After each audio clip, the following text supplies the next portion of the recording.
Mesdames et messieurs, bonsoir à tous. Ravi de vous retrouver pour cette nouvelle émission. Nous sommes le jeudi 19 février 2026 et ce soir, mon invité est Philippe Landeux qui vient nous présenter son ouvrage intitulé La République universelle.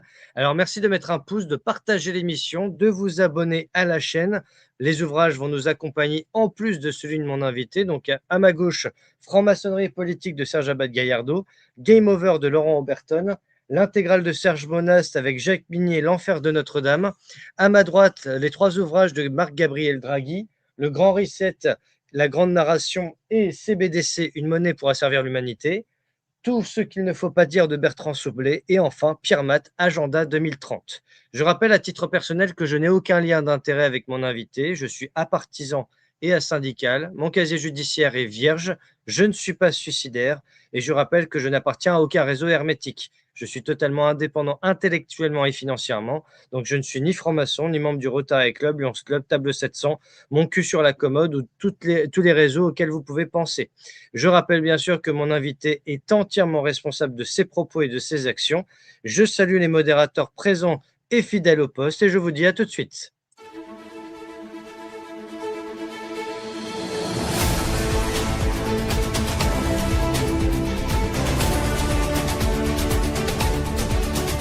Mesdames et messieurs, bonsoir à tous.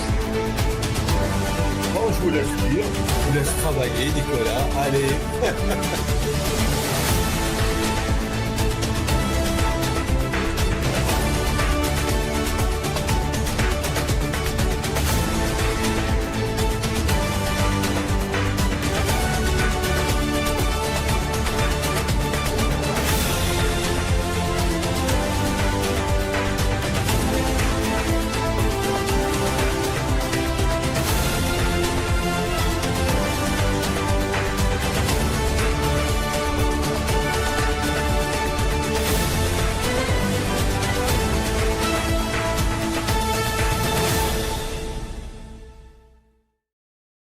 Bonsoir Philippe.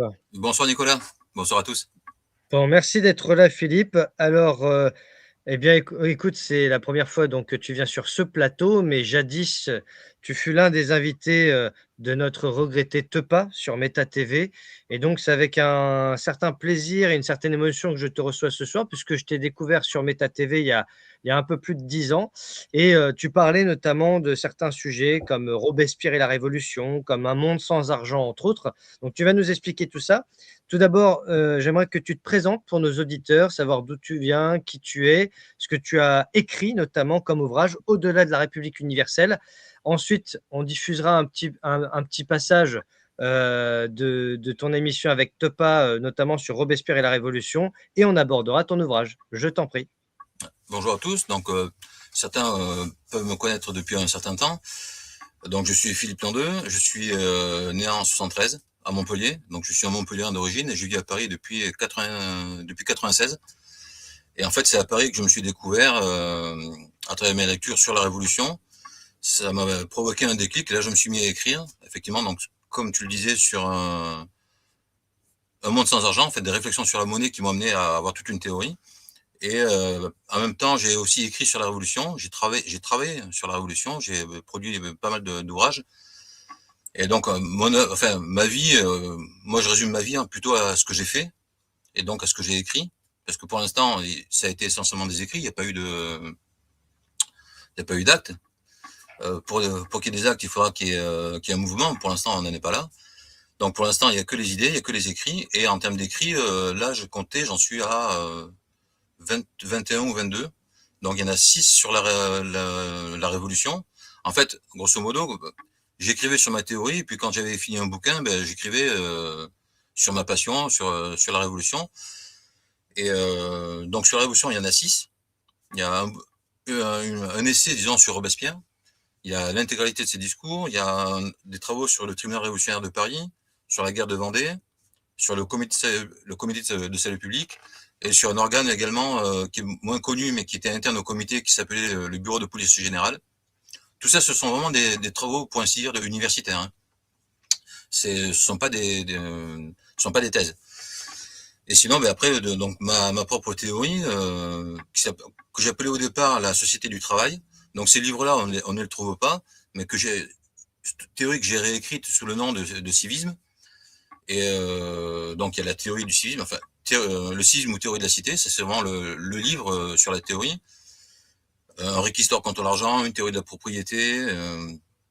J'ai également un petit bouquin qui est intéressant. J'avais fait une série de vidéos pour présenter cette théorie en 12 vidéos, et j'avais réuni les textes dans un livre que j'ai appelé Révolution. Alors, c'est juste avant que Macron sorte le sien, Révolution, mais je pense qu'on n'a pas tout à fait la même idée de la Révolution. Après, d'autres bouquins périphériques, mais qui tournent toujours autour de ces idées-là. Des livres qui réunissent aussi tous les articles que j'ai écrits pour mon blog. Il y a beaucoup d'articles, donc j'ai pu en faire 2 volumes. Le premier s'appelle Vive la Nation, le deuxième s'appelle À bas le pognon. Et en fait, ce sont pas encore une fois, ce sont pas des livres, ce sont des compilations. Dernièrement, j'ai écrit un livre qui s'appelle Big Bang 2. C'est le monde vu depuis un système sans monnaie. Le monde d'aujourd'hui vu depuis un système sans monnaie. Donc en fait, il est adressé à des gens du futur. Enfin, il est vu par les gens du futur. Et donc, Big Bang 2. Ensuite, un bouquin qui s'appelle, alors, sur la tranche du bouquin, il y a marqué Vive la République, mais le vrai titre, c'est Nous voulons la République, rien que la République, mais toute la République. Et derrière, j'ai fait un bouquin plus synthétique qui s'appelle donc La République universelle. Et donc là, on en est. Ça, c'est un livre que j'ai écrit l'an dernier, que j'ai adressé à beaucoup de personnalités. Et tu es le seul, en fait, à m'avoir répondu. Donc, je t'en remercie d'autant plus, quoi. D'accord. Bah, écoute, tant mieux d'un côté, comme ça va permettre, de pouvoir en parler. Alors là, j'étais en train de présenter ton blog, Réflexion politique pour faire la révolution demain, il faut sauver la France aujourd'hui. Ça paraît, assez, normal, enfin assez sensé.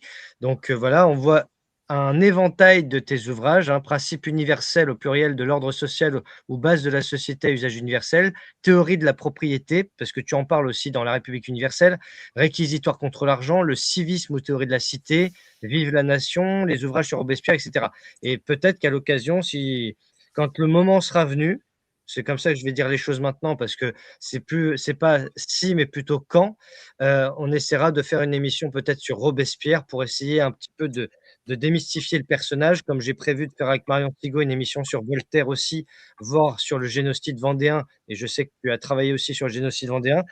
Ça viendra. Si c'est pas cette année, ce sera l'année prochaine, mais on trouvera, probablement une opportunité. Puis parfois, c'est une fenêtre d'Overton qui est nécessaire, qu'on n'a pas forcément à l'instant T. Alors justement, avant d'aborder l'ouvrage, petit instant, nostalgie, on va dire, pour, Attends, 2 secondes, je t'ai perdu. Ah, ok. vas-y. Pour ceux qui se rappellent de Méta TV. On va passer les 5 premières minutes, on va dire. Donc, je vais passer comment dire, les 5 premières minutes de cette émission que tu as faite avec Tepa. C'était le 20 mai 2014, donc ça va faire 12 ans. Et justement, comme ça, on pourra ensuite rebondir avec ton ouvrage. C'est parti.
Bonsoir, bienvenue sur la libre antenne, comme tous les soirs, 21h minuit sur metatv.org. Ce soir, on accueille avec nous Philippe Landeux. Bonsoir Philippe. Bonsoir. Et bienvenue sur la libre antenne. Donc toi, tu es l'auteur de plusieurs ouvrages. Hein. C'est le moins qu'on puisse dire. Tu as été assez prolifique quand même. Quelques-uns, ouais. Ouais, quelques-uns, hein, on va dire. Donc des ouvrages donc sur Alors, j'ai envie de dire déjà, tu es un spécialiste de Robespierre, il faut bien le préciser. Tu es reconnu comme tel en plus. Alors, reconnu, je n'irai peut-être pas jusque-là, mais. Oh, bah, j'ai vu pas mal de choses. Quand on tape Robespierre, Philippe Landeux, énormément de liens qui sortent. En tout cas, tu es assez spécialiste donc, de Robespierre, ce dont on va parler d'ailleurs dans la première partie. Et puis, on abordera aussi, bien sûr, ta grande, j'ai envie de dire, théorie d'un monde sans argent. C'est ça. Voilà, le civisme. Le civisme, voilà, donc qui est vraiment une part très importante donc, de ton œuvre, de l'ensemble. C'est le départ. C'est le départ, voilà. En fait. Donc une question très très intéressante, de toute façon, qu'on abordera ensuite. Donc pour parler, évidemment, comme on a dit, de Robespierre, puisque direct. rentrons dans le vif du sujet tout de suite, quoi. Parce que, ou alors peut-être tu veux te présenter un petit peu au public, peut-être, parce que c'est vrai que les gens ils sont curieux, ils aiment bien connaître un peu le parcours de chacun. Mon parcours, ce sera plutôt en fait expliquer tout ce que j'ai écrit. Oui. Finalement, ce que je suis se résume en fait à ce que j'ai fait. Parce que je suis un autodidacte, donc je ne suis pas un universitaire, je ne suis pas. Ce que je fais, ce que je suis, c'est ce que je fais, quoi. Et je suis à Paris dans les années, pas dans les années, en 96. Et c'est à partir de là que j'ai découvert la Révolution. Alors, à force de lire dans le métro, j'ai voulu lire des choses intéressantes et je suis tombé sur Robespierre. Là, ça a été ma première révélation. D'ailleurs, pour les auditeurs, un bon bouquin sur Robespierre, c'est Jean Massin. De la vie de tous les gens qui connaissent Robespierre, c'est une de ses meilleures biographies, quoi. Donc Robespierre de Jean Massin. Selon moi, la meilleure étant celle de Ernest Hamel, mais qui est beaucoup plus imposante. 2 fois 750 pages. Donc, donc voilà, il faut vraiment être passionné par le sujet pour lire ça, quoi. Et donc j'ai découvert Robespierre et je me suis passionné pour la Révolution française, qui est une des périodes quand même les plus riches de l'histoire, peut-être même de l'humanité, pas seulement de France, mais de l'histoire de l'humanité. Beaucoup de débats, ça rend de la philosophie politique. Et du coup, ça m'a amené à réfléchir de mon côté, quoi. Et c'est là que un an après, je me dois sur ma propre théorie, et c'est là que je me suis mis à écrire de mon côté. Alors que je ne suis pas du tout un littéraire, je n'avais jamais écrit. Et j'avais une théorie, donc j'ai dû l'écrire. Pour la diffuser, pour la propager, il faut l'écrire. Donc j'ai commencé à écrire. C'est comme ça en fait que j'ai commencé. Donc c'est une théorie que j'ai rapidement appelée le civisme. Non, d'abord je ne l'appelais pas comme ça. D'abord, je l'appelais société du travail. Puis je l'ai réécrite. En fait, la première version, je l'ai perdue parce que mon ordinateur était vérolé. Donc j'ai carrément perdu la première version. Donc j'ai dû réécrire cette version-là. Puis en fait, c'est une version que je n'ai pas utilisée parce que comme c'était quand même mon début dans l'écriture, en plus que j'étais influencé par la Révolution française, donc j'adorais faire comme à l'époque, reprendre des citations latines ou des exemples puisés dans l'histoire de l'Antiquité. En fait. J'étais un peu dans mon délire. Et donc j'ai écrit cette théorie et je n'ai pas trouvé d'éditeur. Ce qui fait que, en attendant, je me suis dit, tiens, je vais m'attaquer, le cœur de mon sujet étant l'argent. Comment renverser l'argent? Ce qui est quand même plus que controversé. Oui, et je me suis dit, je vais peut-être m'attaquer à quelque chose de moins controversé. Robespierre. Bon. Donc, en fait, alors j'ai créé, au départ, ce que j'ai voulu faire, c'était faire un site internet, mais je crois qu'il a disparu aujourd'hui. Il était sur Multimania. J'avais fait le plus gros site qu'on trouvait sur Robespierre. À partir des œuvres complètes, j'avais donc lu les œuvres complètes, fait une chronologie de la Révolution française et inséré le discours de Robespierre. J'interromps ici parce que... Ça dure 3 heures. Alors là, c'est parce que j'ai la version de 45 minutes, mais sinon, il y avait plusieurs parties. Mais voilà, Oui. c'était pour se remettre un peu dans le bain de l'époque. Enfin, de l'époque, c'était il y a 12 ans, mais c'est vrai que parfois, on a l'impression que ça fait 40 ans. Ça nous suit depuis un moment. Donc oui, parce que tu parlais des biographies sur Robespierre, notamment de Jean Massin. Donc j'ai pris des notes en même temps, parce que comme ça, si jamais un jour j'ai envie de me taper 2 fois 750 pages, même si j'ai l'habitude de lire, mais voilà, pour une future émission sur le sujet. Alors, on va revenir par contre sur la République universelle, même si, on peut le dire, c'est un peu dans la continuité de ce que tu as écrit sur Robespierre, etc. Mais là, c'est un peu... Là, pour le coup, c'est pas du tout un bouquin historique. Hein. Non, bien sûr, non. Bien sûr. J'allais dire, c'est presque un fascicule, même si c'est un peu plus qu'un fascicule, puisqu'il fait quand même une centaine de pages. Mais ce qui m'a bien plu, c'est qu'il y a une forme d'écriture de constitution. En fait, ça, si tu veux, dans mon esprit, je me suis dit, qu'est-ce que c'est que ça au départ? Parce que quand j'ai annoncé l'émission, je me suis dit, je vais mettre le titre de but en blanc et je vais voir un peu la réaction du public. Et j'ai vu que ça prenait pas, parce que la République universelle, dit comme ça fait très politiquement correct. Tout On à se fait, dit, hein. tiens, c'est quelqu'un qui est vachement républicain, qui croit à fond Ce qui est dans. le cas, ce qui est le cas, mais ça dépend de ce qu'on appelle la République. Et c'est C'est ce qu'on va ça, voir. c'est ça. Donc, justement, il y a un côté un peu, j'allais dire presque à la Étienne Chouard, mais sans que ce soit du Étienne Chouard, puisqu'il y a des articles, etc. Donc, tu vas nous en parler, mais je vais d'abord lire la 4e de couverture. Je cite: La République par-ci, la République par-là, la République partout. 3 petits points. Mais la République nulle part. Moins elle est, plus elle est invoquée. Et plus cela donne la nausée, moins elle sera. Pourtant, elle doit être. Mais qu'est-ce que la République réellement, entièrement? Telle est la question à laquelle ce livre répond, sans concession, au pluriel, très loin des sentiers battus, allant au bout de la logique sans s'arrêter en chemin. À une époque où l'on ne peut plus appeler un chat, il assène, article après article, évidence sur évidence, certaines déjà admises, d'autres encore tabous. Son but est la vérité sans phare, ignorant tous les préjugés, bousculant toutes les idées reçues, heurtant toutes les sensibilités, il la découvre et la révèle. Donc Philippe Landeux n'est rien, quoique il est homme par nature, citoyen en conscience et français dans l'âme. C'est sans doute quelque chose. Ok, ça fait pas mal d'implicites, de Oui, messages subliminaux. mais déjà, je pense que déjà, rien qu'en lisant ma présentation, on peut déjà lever un petit malentendu sur le sens de République universelle, hein. D'ailleurs, je voulais rebondir. Dans la présentation, là, je parle d'un monde sans argent. En fait, c'est une société sans argent. C'est pas, quand on dit un monde sans argent, c'est une image. C'est pas, moi, je suis pas un mondialiste.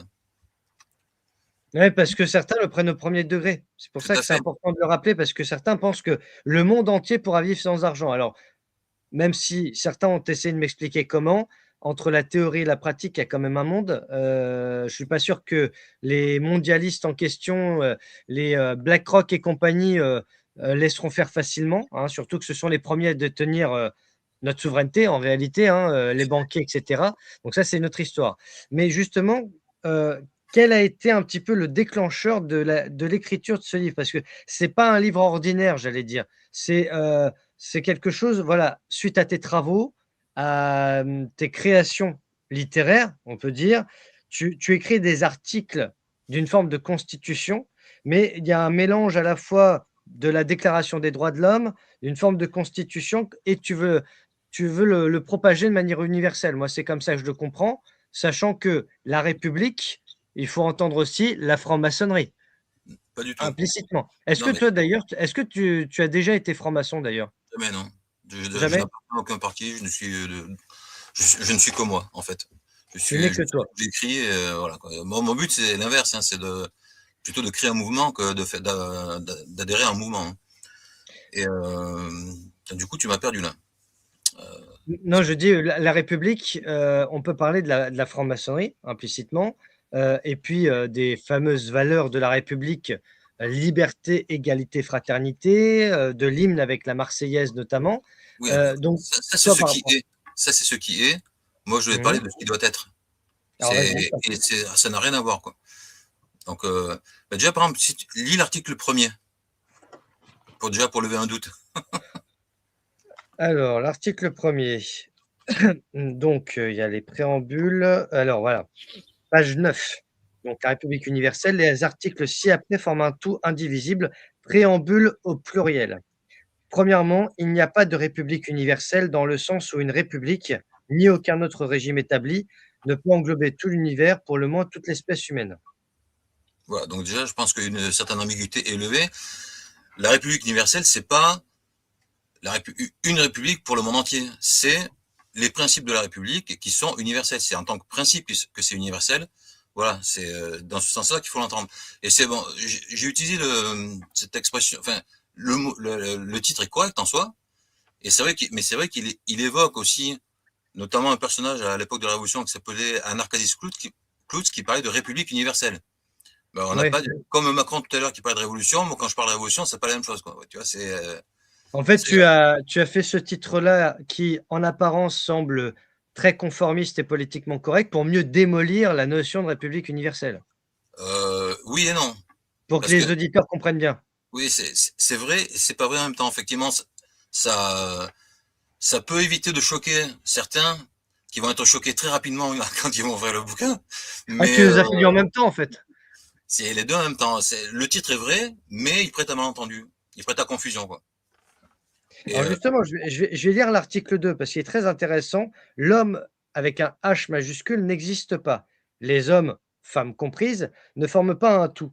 Ils sont, comme toute chose, divisés en races, entre parenthèses, sous-catégories de l'espèce, et et en ethnie et peuples, entre parenthèses, sous-catégories des races. Il n'y a que des hommes au milieu des peuples. donc là, déjà, je pense qu'on a compris qu'on n'était plus dans le politiquement correct.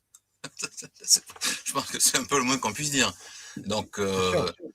tout à l'heure, on parlait de la nation. Pour moi, la nation, c'est le levier de la révolution. Sans nation, sans nation, il n'y a rien. Il n'y a pas de démocratie non plus. Il n'y a pas de. En fait, donc tout se passe dans le cadre de la nation, ou que j'appelle la société, le pays, la patrie. Enfin, tout ça, ce sont des synonymes pour moi, quoi. Mais alors, Et ce genre d'ouvrage, parce que tu me dis que tu l'as envoyé à pas mal de gens, que ce soit des ouais, journalistes, mais aussi des personnalités. Donc, quel est ton but?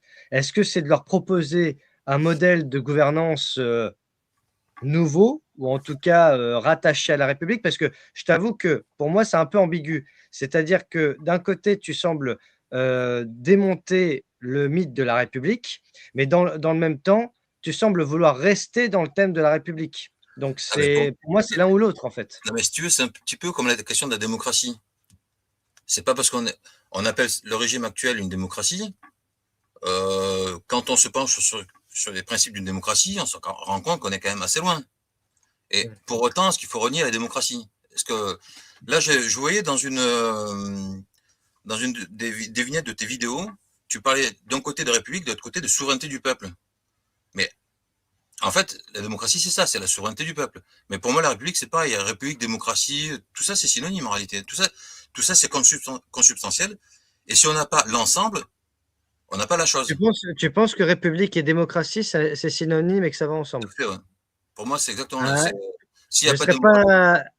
pas, d'après ce que j'ai compris de la République, c'est plutôt l'antithèse pour moi, parce Non, mais que encore une fois, ne t'occupe pas de ce qui est. Parce que ce qui est, on va toujours te prendre les mots qui non, valorisent les choses. mais c'est pas, c'est ce que, écoute, je vais te dire le fond de ma pensée, c'est que si la République a été fondée par la franc-maçonnerie n'est pas un organe démocratique, puisque les francs-maçons, lorsqu'ils sont en loge, par exemple, pour choisir un frère de loge, c'est à l'unanimité ou rien du tout. Ça, ils me l'ont D'accord. expliqué eux-mêmes. Donc, par nature, il n'y a pas de démocratie. Oui, Et mais d'ailleurs, Michel Maffezoli, que j'ai eu sur le plateau, m'a dit il n'avait jamais voté de sa vie. Donc d'accord. ça veut Non, mais bien. c'est pas parce qu'ils ont appelé ça la République que c'est une République. C'est tout le sujet du livre.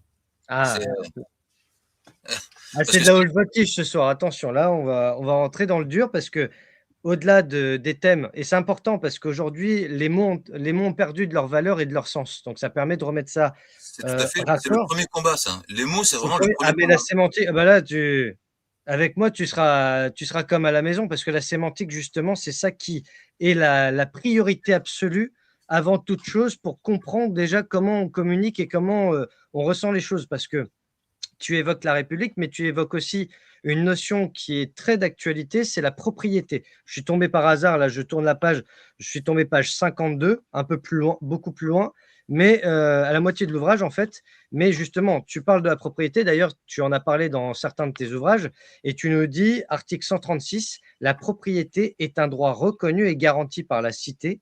Elle consiste à pouvoir jouir ou user individuellement, exclusivement et librement des biens en sa possession, cette liberté étant toutefois bornée par le respect des droits d'autrui et éventuellement par la loi.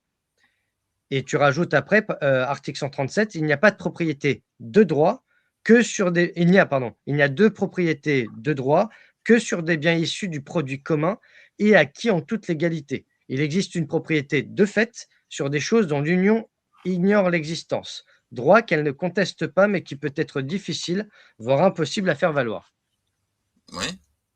Non, mais oui, effectivement, le principe de la propriété est reconnu sur les biens on a retirés du marché.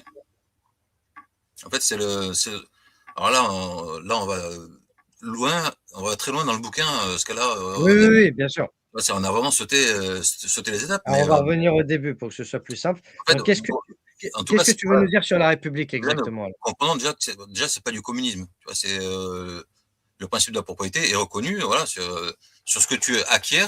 Alors, acquiers dans le cadre de mon système, parce que il faut que le droit lui-même soit légitime. Mais bon, dans le cadre de ce système-là, quand tu acquiers des choses, enfin, tu retires des choses du marché, ben, c'est à toi. Voilà, donc le principe de la propriété existe, il est reconnu. D'accord. Alors justement, c'est vrai que comment Mais dire? Je t'ai posé sur la propriété, il y a pas mal d'articles, hein. Il y a pas que 2 articles, hein. Il y oui, a oui, bien sûr. articles, hein. Justement je t'avais posé une question tout à l'heure, mais on n'est pas allé jusqu'au bout parce que le but de cet ouvrage, comme tu l'as envoyé à pas mal de personnalités et cetera, quelle est la finalité? Parce que j'allais dire, c'est bien beau d'écrire un bouquin avec, des articles et une constitution ou des idées, mais pour faire quoi après? Comment ça se met en place? Mais le but, c'est de faire naître cette idée. C'est donc de la partager, de l'envoyer à des gens déjà qui peuvent avoir de l'influence, qui peuvent déjà entre eux parler de cette idée, même s'ils en parlent pas publiquement, peut-être déjà eux-mêmes commencer à avoir cette idée-là. Le but, c'est d'avoir cette idée-là, quoi. C'est de la, et ben bon, c'est tombé dans l'oreille de sourd, quoi. C'est un petit peu ce qui est marqué sur la couverture. Oui, justement, mais si tu veux, excuse-moi, j'ai sûrement pas compris, mais Étienne Chouard, par exemple, il a un projet qui est clair, c'est, la constitution écrite par le peuple. Bon, Mmh. pour moi, c'est totalement utopiste, mais admettons, on est là pour débattre. Valérie Bugeaud, elle a révolu droit avec un concept, comment dire? Qu'elle, établit depuis 25 ans. Heu, Juvin Brunet, il a le comité de salut public du salut du peuple, pareil, il y a des projets. Un tel a le CNT, un tel a ceci et cetera. Mais par ce bouquin-là, que tu envoies à des politiques, j'imagine, par exemple, aux souverainistes, peut-être à la gauche, à la droite, et cetera. Est-ce que tu as déjà eu des retours Non, depuis que non, aucun? non, je l'ai dit, hein, Bon, c'était le seul à m'avoir répondu. bon, bah, il en faut un déjà.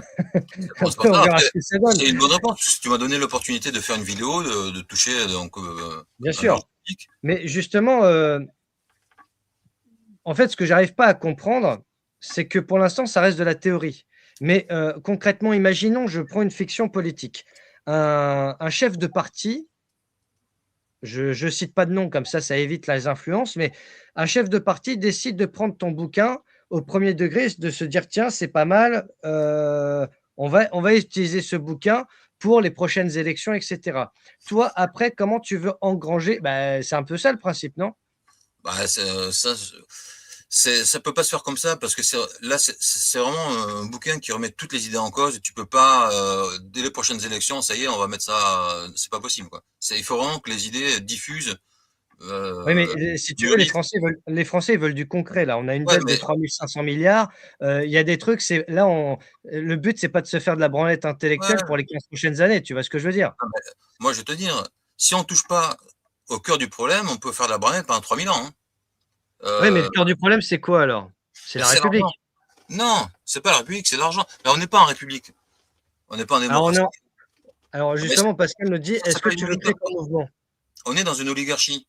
La République, c'est Res Publica. On n'est pas dans la Res Publica, là. On est dans une oligarchie, qui n'est pas une monarchie, mais on peut appeler ça la République, mais voilà. En fait, pour moi, la République, c'est l'autre nom d'une société digne de ce nom. C'est ça une République. Une société conforme à ses principes. Et dans un système, encore une fois, le bouquin, il est très progressif, il amène progressivement à ces questions-là, mais aujourd'hui, on est dans un système. Un système, on ne peut pas nier que le système soit monétaire, que tout, que tout tourne autour de Oui, ça l'argent. ça, on est d'accord, on est d'accord. Voilà. Et le cœur, l'argent, c'est le cœur du problème. Mais il faut comprendre ce que c'est. Tu avais invité il n'y a pas très longtemps des gens qui proposent eux aussi un système non Oui, monétaire. oui, Mais eux-mêmes n'ont pas bien analyser ce qu'était l'argent, quoi. Parce qu'en fait, ils n'ont pas non plus une bonne analyse de ce que doit être une société, puisque ce sont des gens qui sont plutôt mondialistes, etc. Et déjà, pour eux, la société, ça n'existe pas, quoi. Il y a la nation, ça n'existe pas. Donc, ils sont déjà au-delà de la société. Et pour que les choses, on est censé être en société. Pour que les choses tourneront, il faut que la société repose sur ses principes. Et les principes de la société, c'est pas n'importe quoi. Et Malheureusement, dans un système monétaire, les principes sont autres. Par définition, dans un système monétaire, les rapports sont individualistes. On est, en fait, je distingue deux choses. Je distingue la monnaie de ce que j'appelle l'argent. La monnaie, c'est l'instrument. Et l'argent, avec un L majuscule, l'argent tout attaché, c'est le logiciel. Dans un système basé sur l'argent, l'argent lui-même, c'est une croyance, en fait. C'est la croyance que la notion de valeur marchande est nécessaire pour échanger. Cette croyance-là, en fait, vient... Alors, ça peut, c'est discuté, mais peu importe. Je veux dire que ça vient du troc. Et parce que sous le troc, en fait, ce sont les individus qui changent entre eux. Avec la monnaie, il y a l'intermédiaire, donc c'est donc la monnaie, mais en fait, c'est toujours de l'échange entre individus. Et c'est pour ça qu'en fait, le système monétaire est profondément individualiste, à tel point qu'on arrive aujourd'hui à parler de société individualiste, ce qui est quand même un paradoxe. On peut pas y avoir de société. C'est un système, mais ça peut pas être Comme aujourd'hui, on est en train de parler de libertariens, de gens qui ont une fortune plus riche, qui sont plus riches que des États. C'est quelque chose qu'on n'avait pas il y a encore 30 ans. C'était pas imaginable qu'on ait un Elon Musk avec une fortune à 500 milliards de dollars, même s'il n'y a pas que des espèces, etc. Mais le terme de libertarien, c'est pareil, c'est un terme qui a permis de supplanter tout le reste. Pour autant, au-delà de la monnaie, parce que la monnaie, je veux bien, mais à ce moment-là, il faut parler de l'usure. Là, on en a pour 3 heures. Mais non, on s'en fout de ça. C'est pas le sujet. Alors, c'est quoi le sujet? Il faut comprendre simplement. Déjà, si on comprend déjà comment fonctionne la monnaie, déjà on comprend le monde. La monnaie, ça fonctionne selon deux principes. Ça fonctionne selon le principe des vases communicants. Ça, je pense qu'on peut comprendre. C'est la monnaie circule. Regardez, comme elle vient du troc, comme ça représente des objets qui à l'époque du troc étaient échangés, et la monnaie, elle aussi, ça est échangée directement entre individus. La monnaie circule. Et le deuxième principe, c'est le principe de l'attraction. Parce que là, alors ça, c'est une chose que je vais dire qui est importante, il faut vraiment l'entendre. La monnaie, c'est du droit. C'est pas n'importe quoi. La monnaie, c'est du droit. Tous nos droits, quasiment, passent par la monnaie. Tous nos droits passent par la monnaie. Donc la monnaie elle-même, c'est du droit. C'est pas autre chose que du droit. Et parler de droit sans jamais parler de monnaie, c'est parler pour ne rien dire. Et la monnaie, par définition, comme elle circule et qu'elle représente des droits, elle a tendance à s'accumuler entre certaines mains. Et plus elle s'accumule, en fait, du coup, donc le deuxième principe, c'est le principe de l'attraction. L'argent va à l'argent. Et donc, c'est comme ça qu'on en arrive à ce que tu disais, des fortunes colossales, mais c'est le principe, c'est inhérent au système. Dans un système qui est basé sur l'inégalité, l'inégalité s'accroît par définition. On ne peut pas aller vers la réduction de l'inégalité, sauf évidemment à employer des moyens de force, mais qui ne sont pas naturels, et ce qui fait que le système, naturellement, recréera des inégalités. Ça, il y a un article qui le dit d'ailleurs, c'est l'inégalité est centrifuge et l'égalité est centripète. C'est-à-dire que tant qu'on aura un système basé sur la monnaie, il y aura forcément de l'inégalité qui va s'accroître. Et évidemment, inégalité, ça veut dire oligarchie. Parce que, Alors, justement, donne-nous une de tes solutions possibles pour sortir de ce système et faire en sorte que chacun puisse retrouver sa souveraineté monétaire. Donc là, tu vois, mais non, mais on s'en fout de la souveraineté monétaire. Le but, c'est pas de revenir à une souveraineté monétaire, c'est de devenir un système dans lequel il n'y a pas de monnaie du tout. Oui, de revenir à un système qui existait il y a des milliers d'années, donc. Non. Ou en tout cas, il y a quelques siècles. Parce que c'est quoi le système qui existait ça il y a des milliers d'années? Comme tu disais, le troc. Non, justement, non. Je redis. La monnaie, c'est l'instrument de l'argent. Le problème, c'est que je pense, honnêtement, hein, c'est pas méchant, il ne faut pas le prendre mal, c'est simplement que ça fait des siècles qu'on est formaté et qu'on est embourbé dans un système dans lequel on ne peut pas sortir pour le moment, parce que ceux qui ont créé ce système ont tout fait pour qu'on ne puisse pas en sortir. Les traités, par exemple, font partie de ça. Je repense là, quand tu me parles de ça, je pense à Attali, qui disait que dans le traité de Maastricht, par exemple, il avait tout fait pour qu'on ne puisse pas sortir du traité en omettant exprès de mettre l'article en question. Ouais, Et le problème, c'est qu'en fait, on voit déjà l'après alors qu'on n'est même pas encore sorti. C'est comme si tu faisais marcher une voiture mais sans le moteur. Donc, non, mais déjà, si tu veux en sortir, déjà, il faut savoir vers quoi aller, quoi. Parce que si on ne sait pas vers quoi aller, c'est sûr qu'on n'en sortira jamais, quoi. Mais le vrai problème de l'argent, c'est pas les traités, c'est pas tout ce que tu veux. Le vrai problème de l'argent, c'est l'argent lui-même. L'argent, c'est une croyance. Et il n'y a pas que les riches qui l'ont. Les pauvres aussi l'ont, cette croyance. Tant que t'as pas identifié cette croyance, tant que t'as pas, et en plus, tant que t'as pas un système qui permet de s'affranchir de cette croyance, on reste dedans. Et évidemment, après, tout le système lui-même s'organise pour que ça fonctionne. Mais le problème, c'est pas les textes, c'est pas les institutions, c'est pas ça. Le problème, c'est la croyance elle-même. Et bien sûr, et tu disais, ça fait des millénaires qu'on est dedans. C'est précisément le problème. C'est-à-dire que on est dans un système qui est né donc il y a des milliers d'années, un système et une croyance qui sont nés il y a des milliers d'années, mais on n'est plus du tout dans le même monde. Si tu veux, c'était un système et des croyances qui étaient adaptés à un autre monde. Mais le monde, on a changé en fait. On n'est plus dans le même monde. À partir du XXe siècle, on a changé de monde. On est passé dans un monde industriel, un monde technologique qui a rien à voir que tout ce que l'humanité a connu jusqu'à présent.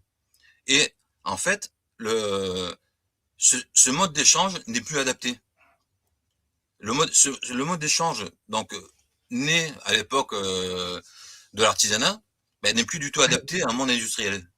Et beaucoup de problèmes en fait sont liés à ça, quoi. C'est que comme le système n'est plus adapté, comme ce système-là est anachronique, le système s'en sort par des fuites en avant. Et des fuites en avant qui ont commencé dès le 19e siècle. Le problème d'un système monétaire, c'est que dans ce système-là, la demande globale, en fait, est relativement faible. Alors, quand la production elle-même est faible, ça s'adapte qu'à un cas, mais quand on passe au mode de production industrielle, la production est beaucoup plus forte que la demande.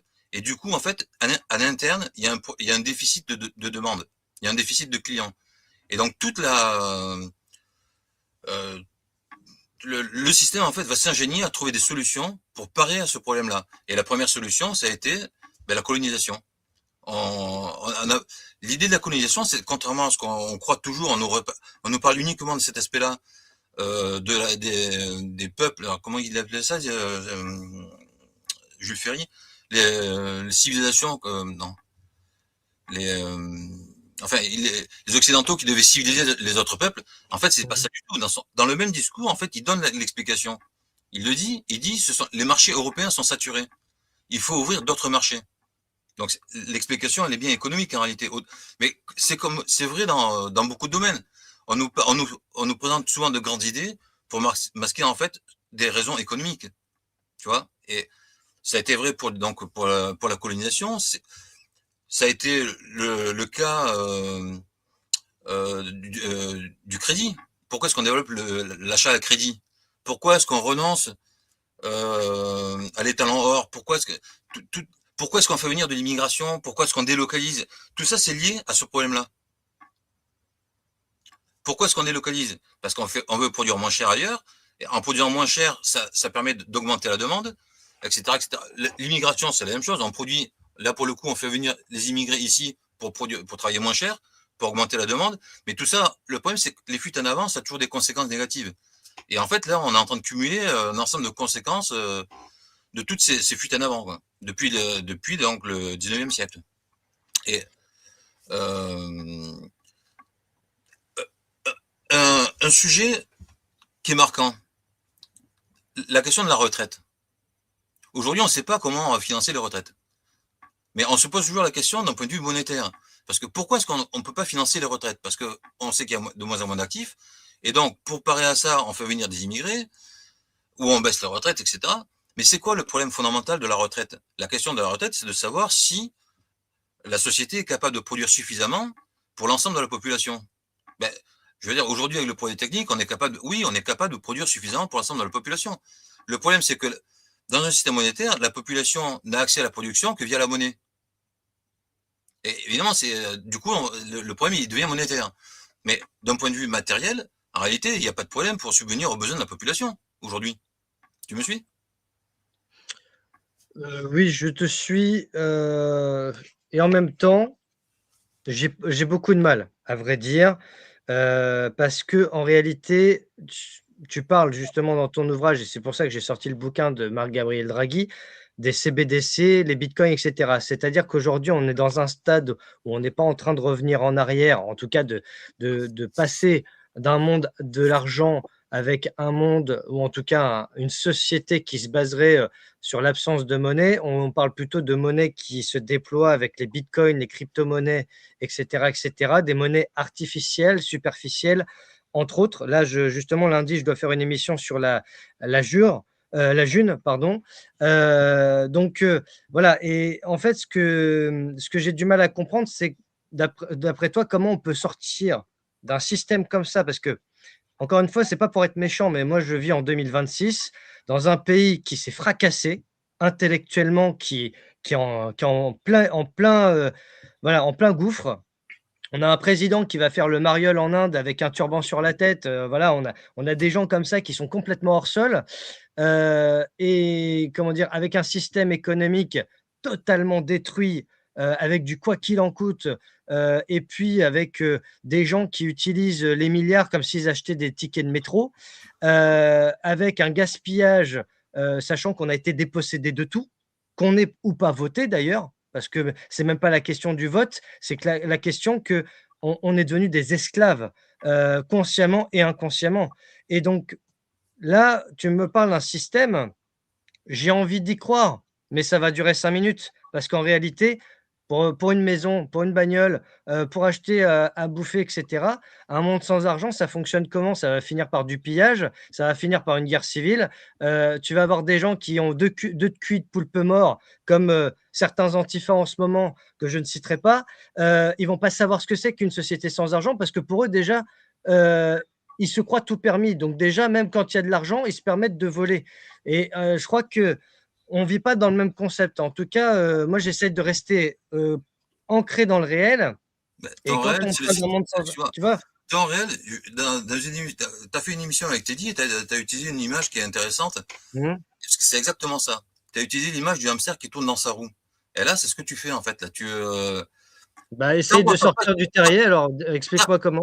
tant qu'on sort pas du système monétaire, on est dans la matrice. Hein. Oui, mais tu me dis pas comment on en sort. Oui, bien sûr. Parce que là, encore une fois, Explique-moi concrètement, parce oui, que moi, je voudrais comprendre, déjà. d'accord. Mais Si je comprends pas, les gens, ils vont pas comprendre non plus parce que bien voilà. sûr, c'est pour ça qu'on aurait dû aborder les choses de manière progressive. Là, tu Oui. es passé directement à la solution.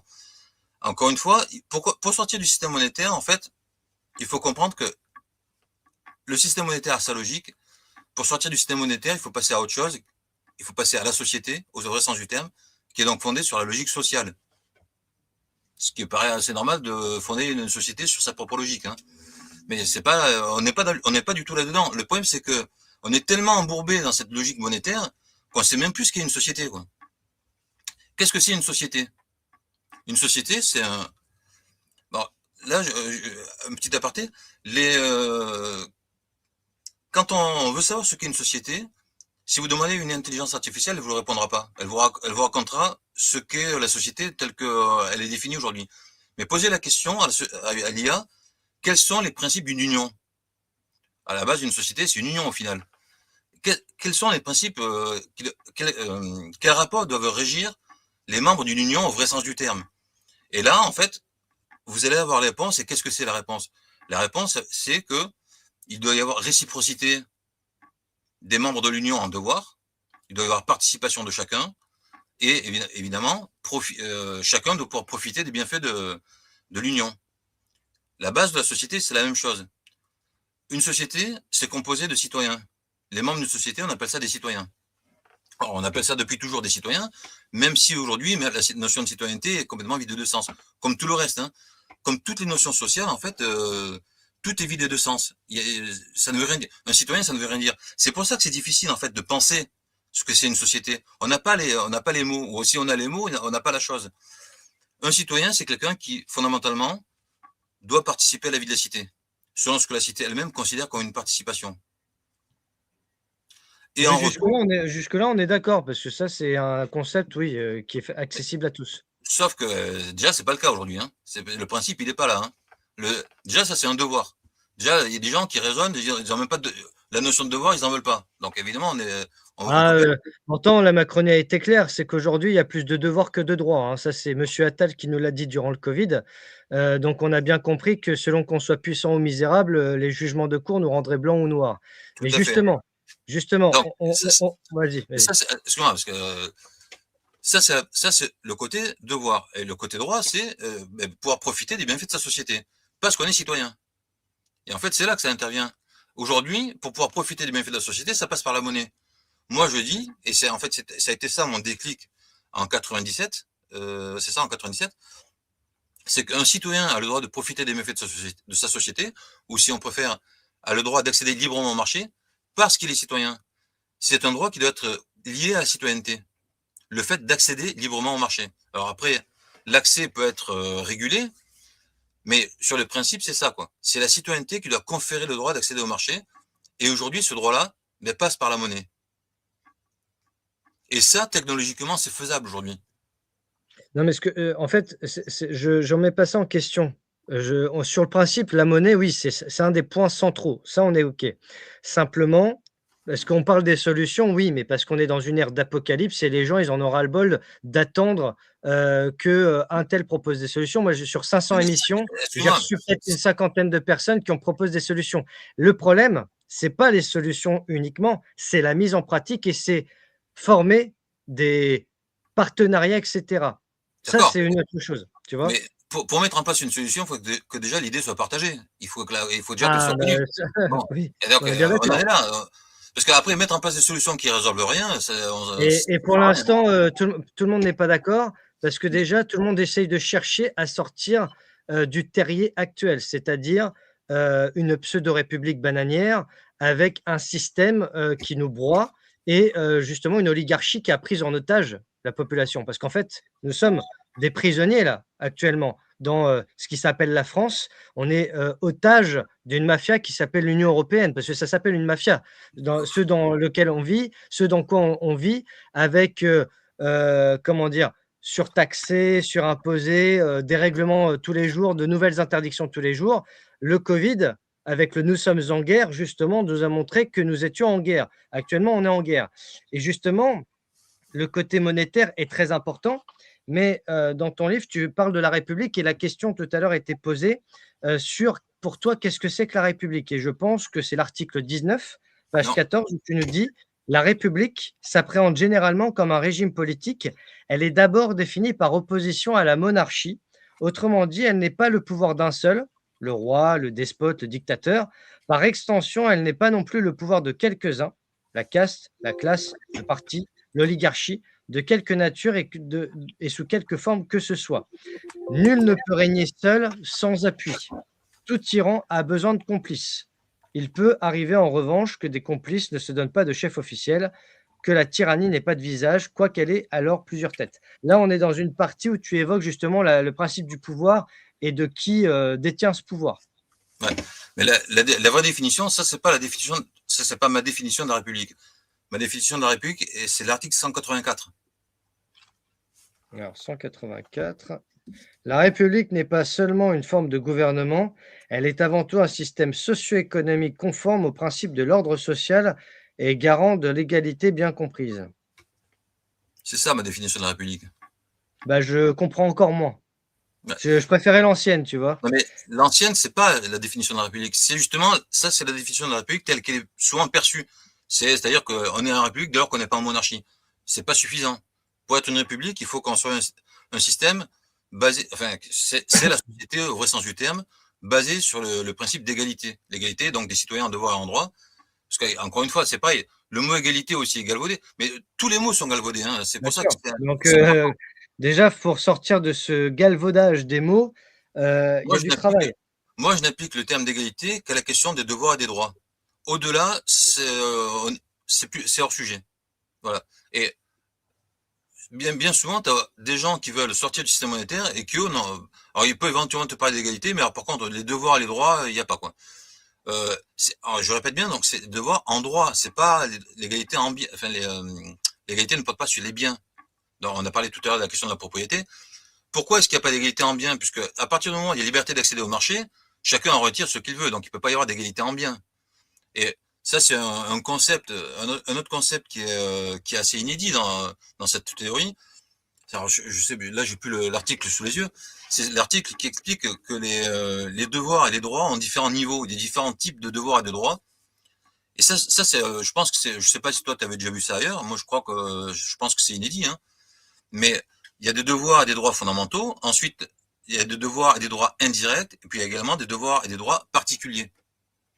Et l'égalité ne s'applique pas à tous les niveaux. Concernant les devoirs, elle s'applique uniquement aux devoirs fondamentaux. C'est-à-dire que, par exemple, si tous les citoyens ont le devoir de participer à la vie de la cité, ça peut être aussi tous les citoyens ont le devoir de défendre la cité. Par contre, au niveau des droits, ça s'applique aussi bien au niveau des devoirs, des droits fondamentaux, la sécurité, la liberté, qu'au niveau des droits indirects. Parce que ce sont les droits indirects qui donnent du contenu au droit fondamental. S'il n'y a pas d'égalité à ce niveau-là, le droit fondamental, on est tous libres, oui, mais si en pratique, il y en a un qui peut aller au restaurant et l'autre il n'aura pas à bouffer, on n'a pas tout à fait la même liberté. Mais par contre, l'égalité ne s'applique pas aux droits indirects, aux droits particuliers, qui découlent en fait souvent de l'exercice en fait de droits indirects. Par exemple, la propriété, ça découle de l'exercice du droit d'accéder au marché. Donc, pourquoi est-ce que il y a des niveaux? Parce que quand un droit découle de l'exercice de l'autre, il n'a pas le même niveau forcément, quoi. Et ça, c'est vraiment cette distinction entre les différents niveaux différents niveaux au niveau des droits et des devoirs, c'est vraiment fondamental, quoi. Si on n'a pas cette distinction, en fait, on parle de l'égalité tous azimuts et ça n'a plus aucun sens, quoi. Par exemple, au niveau des devoirs, ça voudrait dire qu'il faudrait que tout le monde fasse la même chose, qu'on soit égaux, ce qui évidemment n'a aucun sens, quoi. On peut être égaux dans le même devoir en faisant des choses différentes. Défendre la cité, par exemple, y en a qui vont être, je sais pas, soldats, et puis il y en a qui vont être médecins. Tu vois, Oui, on ne peut pas exiger de tout le monde qu'ils fassent la même chose pour considérer qu'ils ont qu'ils remplissent le même devoir fondamental. Alors, oui. comment dire, justement, par rapport à la monnaie, j'ai trouvé l'article qui répond un peu à notre débat sur le sujet. Donc, article 217, page 78. Lutter pour la République, la nation, le peuple, la société, la démocratie, l'égalité, les citoyens, etc., sans remettre en cause la monnaie, le système monétaire et l'argent, en s'attaquant quand même à tout sauf à eux, c'est cautionner tous les obstacles à ceux pourquoi l'on se bat. C'est perpétuer la cause de tous les effets que l'on déplore. Non, c'est pas celui-là. C'est pas cet article-là. Je l'avais juste avant. Autant pour moi. Il y avait un article que j'avais trouvé là à l'instant, comme quoi ça reposait sur la monnaie. En fait, il faut savoir que avec The Book Edition, on peut modifier les bouquins et depuis, en fait, j'ai rajouté 3 articles. Alors, je sais pas si là, j'ai sous les yeux la version que tu as. Je sais pas si, je pense à un article, je sais pas s'il était déjà dedans. Oui, en disant que la monnaie était un droit. Attends, page 76. Je me suis planté, c'est ça. Les droits ne sont. Alors, oui, voilà. La monnaie, alors, c'est en plusieurs articles, donc je vais dire de 210 à 215, grosso modo. La monnaie établit entre les individus des rapports qui ne sont en rien ceux qui doivent prévaloir entre des citoyens. Elle ne permet pas de garantir les droits du citoyen, elle sert au contraire à l'en dépouiller. Dès lors que les individus tiennent l'essentiel de leurs droits de la monnaie qu'ils ont gagnée on ne sait comment, les droits ne sont ni garantis par la cité, ni conférés par la citoyenneté. La citoyenneté est vide de sens. La cité n'existe pas ou n'est au mieux qu'une concentration d'individus. La monnaie, c'est du droit. Ça, c'est ce que tu nous dis. Les inégalités monétaires sont l'inégalité tout court. Ceux qui ont beaucoup de monnaie ont beaucoup de droits et donc beaucoup de pouvoir sur ceux qui en ont beaucoup moins et dépendent d'eux pour recevoir des miettes. La monnaie confère aux riches le pouvoir économique qui leur donne de facto le pouvoir politique qu'ils l'exercent eux-mêmes ou indirectement, à moins qu'une force artificielle illusoire et passagère ne s'interpose. Alors là, quand je lis tout ça, il y a plusieurs choses qui me viennent. Il y a un côté, ça me fait penser au gauchisme, ça me fait penser à l'anarchie, avec un monde où il n'y aurait pas de riches et pas de pauvres. Alors moi, je voudrais qu'on m'explique comment. C'est-à-dire après, si tu veux un monde avec des riches et des pauvres, c'est très bien, on l'a déjà. Hein. Mais, oui, mais la société a toujours été comme ça. Ah non, c'était pas une société. C'était une concentration d'individus. Alors comment tu fais pour sortir d'un système plurimillénaire et pour faire une société idéale? Parce que là, on est au stade de la société idéale. Comment on fait quand les gens ont été crétinisés depuis tellement longtemps que pour remettre du niveau, bah, va falloir peut-être encore des siècles, si c'est Non, toutefois possible. non, non, Euh, en Comment réalité, on fait? en fait, si le système est en place, en fait, de la même manière que nous, aujourd'hui, le système nous inculque naturellement ces valeurs, à partir, si le système est autre, il va inculquer aux gens, aux individus, ses propres valeurs. Hein. C'est, le contexte fait ce que tu es. Hein. De la même manière que quand tu es dans un pays, ben, t'es formaté. Quand tu es dans un autre pays, t'es formaté autrement. Si tu changes le système vraiment, si tu mets en place un autre logiciel, ben les hommes vont s'adapter. Hein. Alors Mais justement, Philippe, non, attends, parce que vas-y. tu poses 50 questions, mais je vais quand même essayer de répondre. Ah bah, vas-y, je te laisse Tu, répondre. tu me demandes comment on fait, mais la technologie permet de mettre en place ce que je dis. Le droit d'accéder librement au marché, qui doit être conféré par la citoyenneté. Ça signifie que il faut mettre en place un système qui permet de vérifier la citoyenneté des gens. Ben c'est tout simple. Hein. Ta carte de crédit, au lieu de vérifier que tu as des crédits, elle peut très bien servir à vérifier que tu es citoyen. Hein. Il n'y a, y a pas de crédit. En fait, si tu veux, c'est exactement, par exemple, dans certaines entreprises, les gens ont une carte. Ils appartiennent à l'entreprise, ils ont une carte pour rentrer dans l'entreprise. C'est le même principe, c'est la même technologie. En fait, aujourd'hui, la technologie pour mettre en place le système dont je parle, elle existe. Ce qui manque aujourd'hui, c'est la volonté. C'est cette volonté qu'il faut créer. Mais techniquement, on peut y passer, ce système-là. Hein. Il n'y a rien de compliqué. Hein. On fait des choses 1000 fois plus compliquées que ça. Hein. Le seul truc qui manque, c'est la volonté qui se heurte à ce que j'appelais tout à l'heure l'argent, qui est une croyance qui nous impose de vouloir autre chose. Mais techniquement, il n'y a absolument aucune difficulté. Hein. Bah, j'aimerais bien que ce soit aussi simple Mais c'est à pas si simple t'entendre. que ça. Non, mais ce qui est simple, c'est le système qui est simple. Mais ce que tu dis, effectivement, ce qui est compliqué, c'est de faire basculer les gens vers ça. Mais si on bascule pas vers ça, on restera dans le système d'aujourd'hui. Tout à l'heure, quand je t'entendais lire certains articles, une chose il faut comprendre, c'est que tant qu'il y a de la monnaie, on n'a pas de droit en tant que citoyen. Ce qui veut dire qu'en fait, ça veut dire qu'en fait, on n'est pas citoyen. Tant qu'il y a de la monnaie, on a des droits que parce qu'on a la monnaie. C'est la monnaie qui nous donne le droit, c'est pas notre statut de citoyen. C'est-à-dire que la citoyenneté n'existe pas. Ce qui veut dire que tu peux imaginer tous les systèmes que tu veux, démocratiques, machin, ce que tu veux, ben, on n'est même pas citoyen. Qu'est-ce que tu as comme démocratie? Tu vois, donc, ça peut être très beau sur le papier, mais la condition de la démocratie, c'est l'égalité. Et l'égalité pour qu'il y ait des citoyens.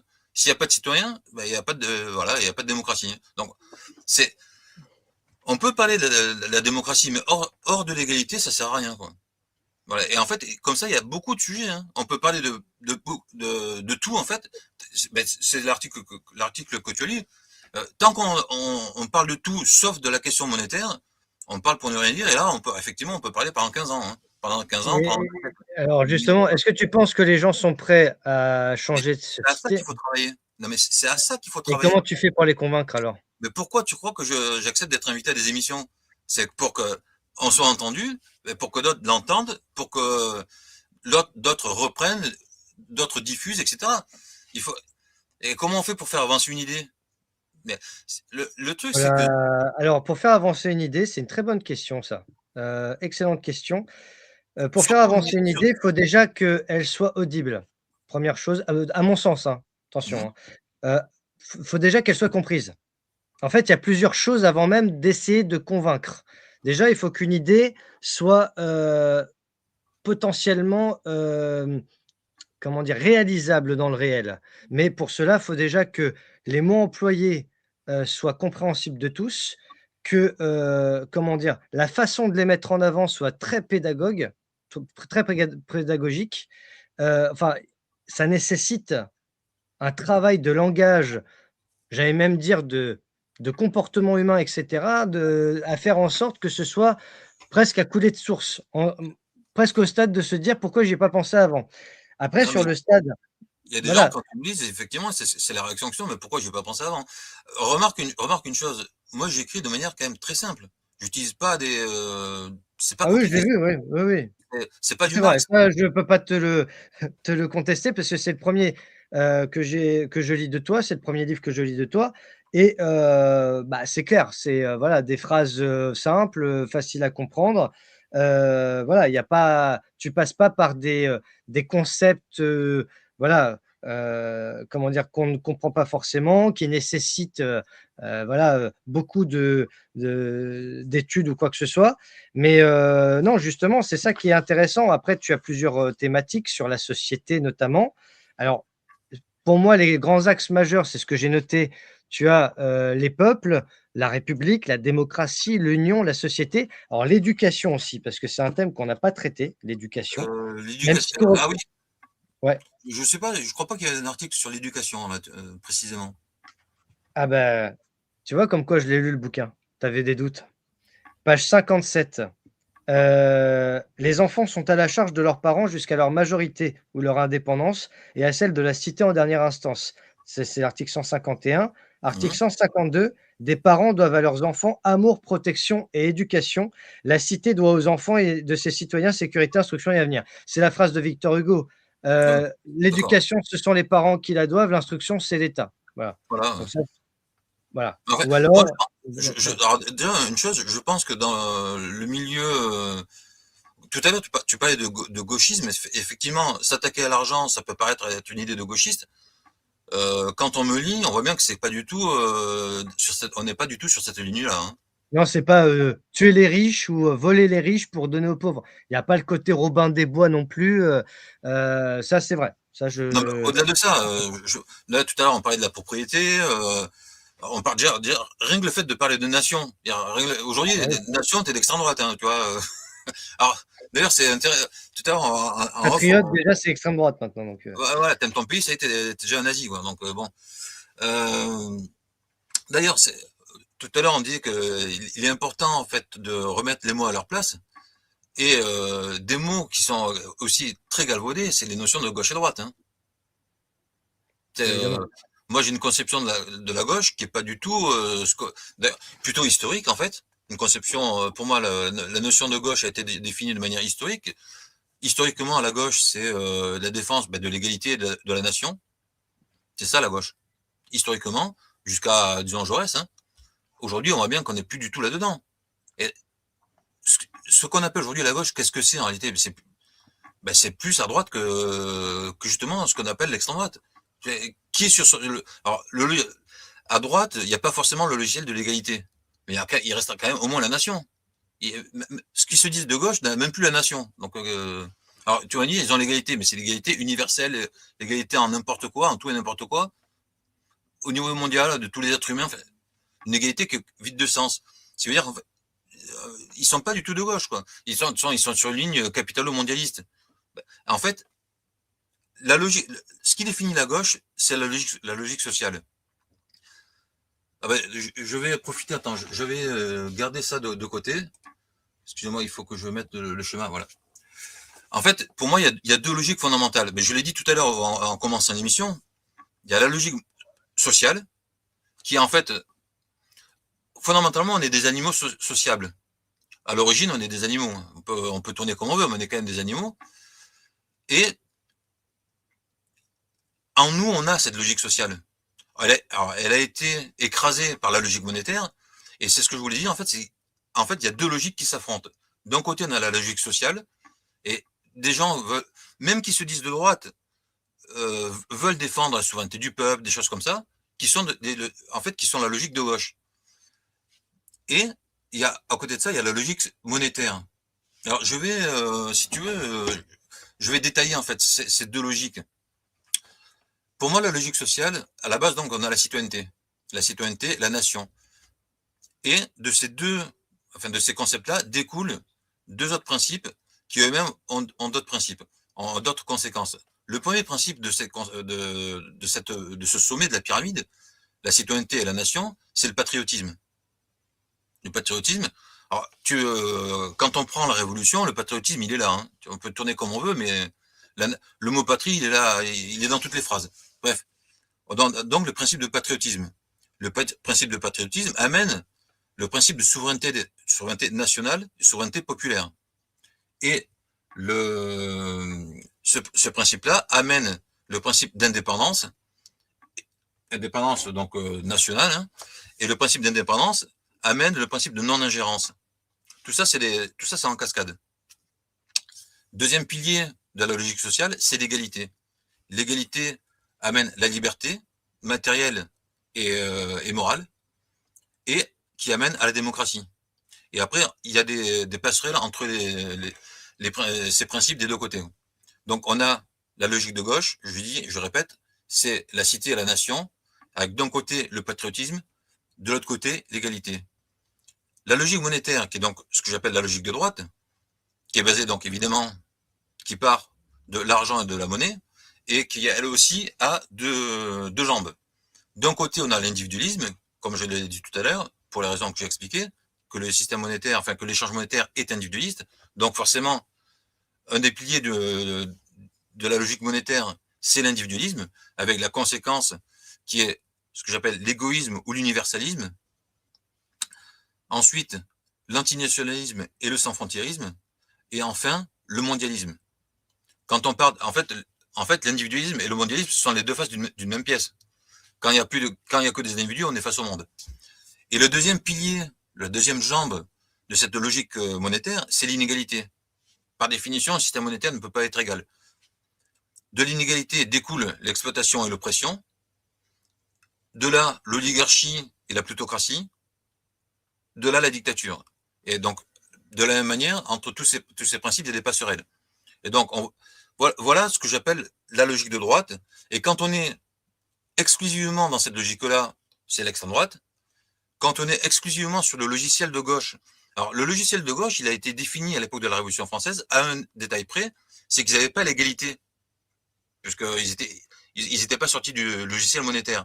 Mais malgré tout, quand on regarde ce qu'ils proposaient, ce qu'ils prenaient, on a ce logiciel-là. Et en fait, aujourd'hui, le logiciel de gauche, personne n'est dessus, à part le civisme, à part ce que je dis moi.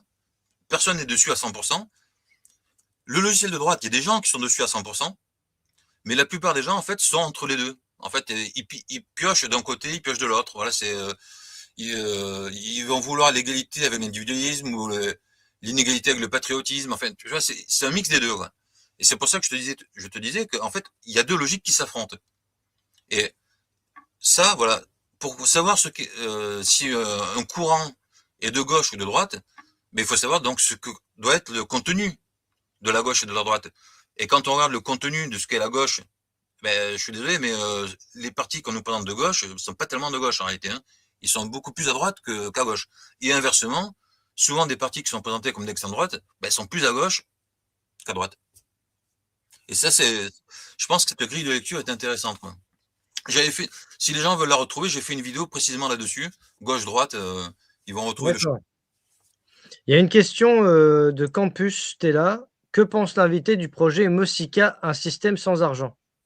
Alors, c'est justement les gens que tu avais invités il y a quelque temps. Ben c'est des gens. Tout à l'heure, tu parlais des moyens de passer de faire donc de basculer dans ce système-là, de faire la révolution. Pour eux, pour faire la révolution, la condition, c'est que 95% de l'humanité vote pour. Voilà ce que je pense que. Et tout le reste, voilà, c'est. Ce que j'ai compris, c'est que tout commençait au niveau local déjà. Oui, mais d'accord. Ils ont pas de. Le problème, c'est qu'il n'y a pas de devoir, il n'y a pas de. J'ai fait une vidéo là-dessus. Alors je sais plus où j'avais trouvé le texte en fait de base de Mosica. À l'époque, j'avais trouvé un site peut-être qui l'exposait. Mais eux, ils n'ont pas ils ont pas une vraie colonne vertébrale quoi, au niveau social et une vraie critique du système monétaire. Et ils proposent des trucs. On va faire un service civique pour enfin, l'État, les travaux que personne ne veut faire, c'est un service civique, mais tu peux le faire où tu veux dans le monde et y aller avec des amis. Enfin, tu vois, c'est des trucs comme ça, quoi.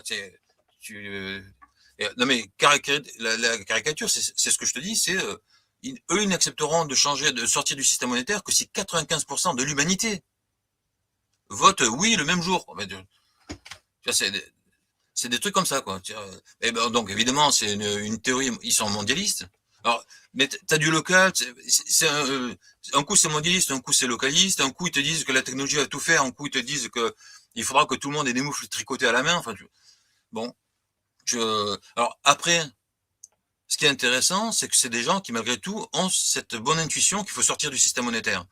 Après, moi, je trouve que ce qu'ils proposent laisse beaucoup à désirer, quoi. Mais je jette pas. Au moins déjà, ils ont ça, ils ont cette bonne intuition. Mais te casse pas. Pour eux, je suis un fasciste. Moi, je défends la nation, je suis un fasciste. Voilà. Donc, Bah, d'ailleurs, à ce propos, est-ce que, entre guillemets, les fascistes peuvent laisser un moyen d'être contactés? Est-ce que tu as une adresse mail ou quelque chose ouais, bah, qui sur mon blog, permettrait? il y a mon. Ouais, ouais, bien sûr. Hein. D'accord. Alors Pascal nous dit: «Équité serait peut-être plus adapté que le mot égalité. Le discours et les idées de Monsieur Landau évoquent pour moi le réseau Solaris de Frédéric Vidal». Ouais, alors justement, il y a eu un article précisément sur cette question-là. Attends, équité. Je vais essayer de te le retrouver. Attends, je sais plus où il est. L'équité. République. Équité. En fait, le problème de l'équité, c'est que si pendant que je parle, peut-être que regarde dans la table des matières, tu vas trouver l'équité, c'est le principe déjà sur lequel repose le système actuel. Ah oui. En fait, Équité contre égalité, ouais, j'ai trouvé, c'est bon. voilà. Écoute, je Équité peux le lire. contre égalité. Alors, équité, le mot sonne comme un principe, ce qui lui donne un caractère Ah non, imposant, mais la ah vérité, il non, sonne. Ah d'accord. non, non, je te parlais de pas un article sur le blog, dans le bouquin. Ah, dans le bouquin? Oui, oui, il y a un article. Ah, alors attends, équité, alors, de la société, 132. 132. page, ouais, article 132, d'accord. L'égalité qui attache aveuglément les droits à la citoyenneté est toujours préférable à l'équité qui fait trop de place à l'arbitraire, ouvre la porte à la corruption et n'est au final qu'une caricature d'humanité et de justice. Du reste, l'équité ne connaît que des individus, elle est intrinsèquement individualiste et inégalitaire, donc antisociale. Donc pour toi, l'égalité, c'est plutôt l'intérêt général et le collectif, et l'équité, c'est plutôt l'individu et l'inégalité, donc intrinsèque. En fait, si tu veux, défendre l'équité, c'est toujours un prétexte pour défendre le système monétaire. Pourquoi? Parce que c'est la même logique. C'est une logique individualiste. Ça ramène toujours tous les individus. Et puis, de toute manière, l'équité, qui va juger? L'équité, ça veut dire que quelqu'un va juger ce qui est équitable. Mais qui va juger, au final? Et puis, pour moi, il n'y a pas de citoyen à la carte. On est égaux en droit et en devoir, ou on n'est pas concitoyen. Sinon,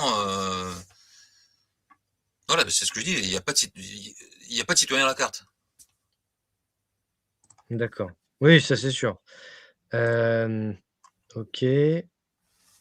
Ah oui, Robert qui nous dit, ne faut-il pas d'abord définir les besoins premiers des individus? Mais pourquoi? Que les besoins premiers?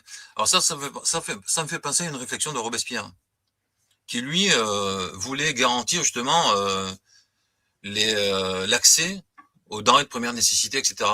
Mais pourquoi qu'aux denrées de première nécessité? En fait, tout ce qui est produit fait partie du pot commun. Les citoyens ont droit à tout ce qui est produit. Et pourquoi que les denrées de première nécessité? Et puis d'ailleurs, comment tu instaures comment l'accès pour ça, et puis un autre accès pour notre mode d'accès pour le reste? Et puis où est-ce que tu mets la limite? C'est en fait tous les citoyens ont le droit d'accéder aux bienfaits de leur société. Tout ce qui est produit est le fait de la société. Donc dans le cadre d'un devoir, évidemment. Moi, il y a un truc qui me chiffonne dans cette histoire. Vas-y, Excuse-moi, je pense toujours au pire. vas-y, Mais vas-y. quand je vois chaque jour les actualités qui font partie de mon métier quotidien désormais, j'ai du mal à penser au meilleur et à avoir foi en l'humanité, c'est rare. Et le problème, c'est que on voit, alors je prends l'exemple de l'affaire Epstein, et cetera, mais on voit à quel point, l'être humain peut être vil et corruptible. Mm.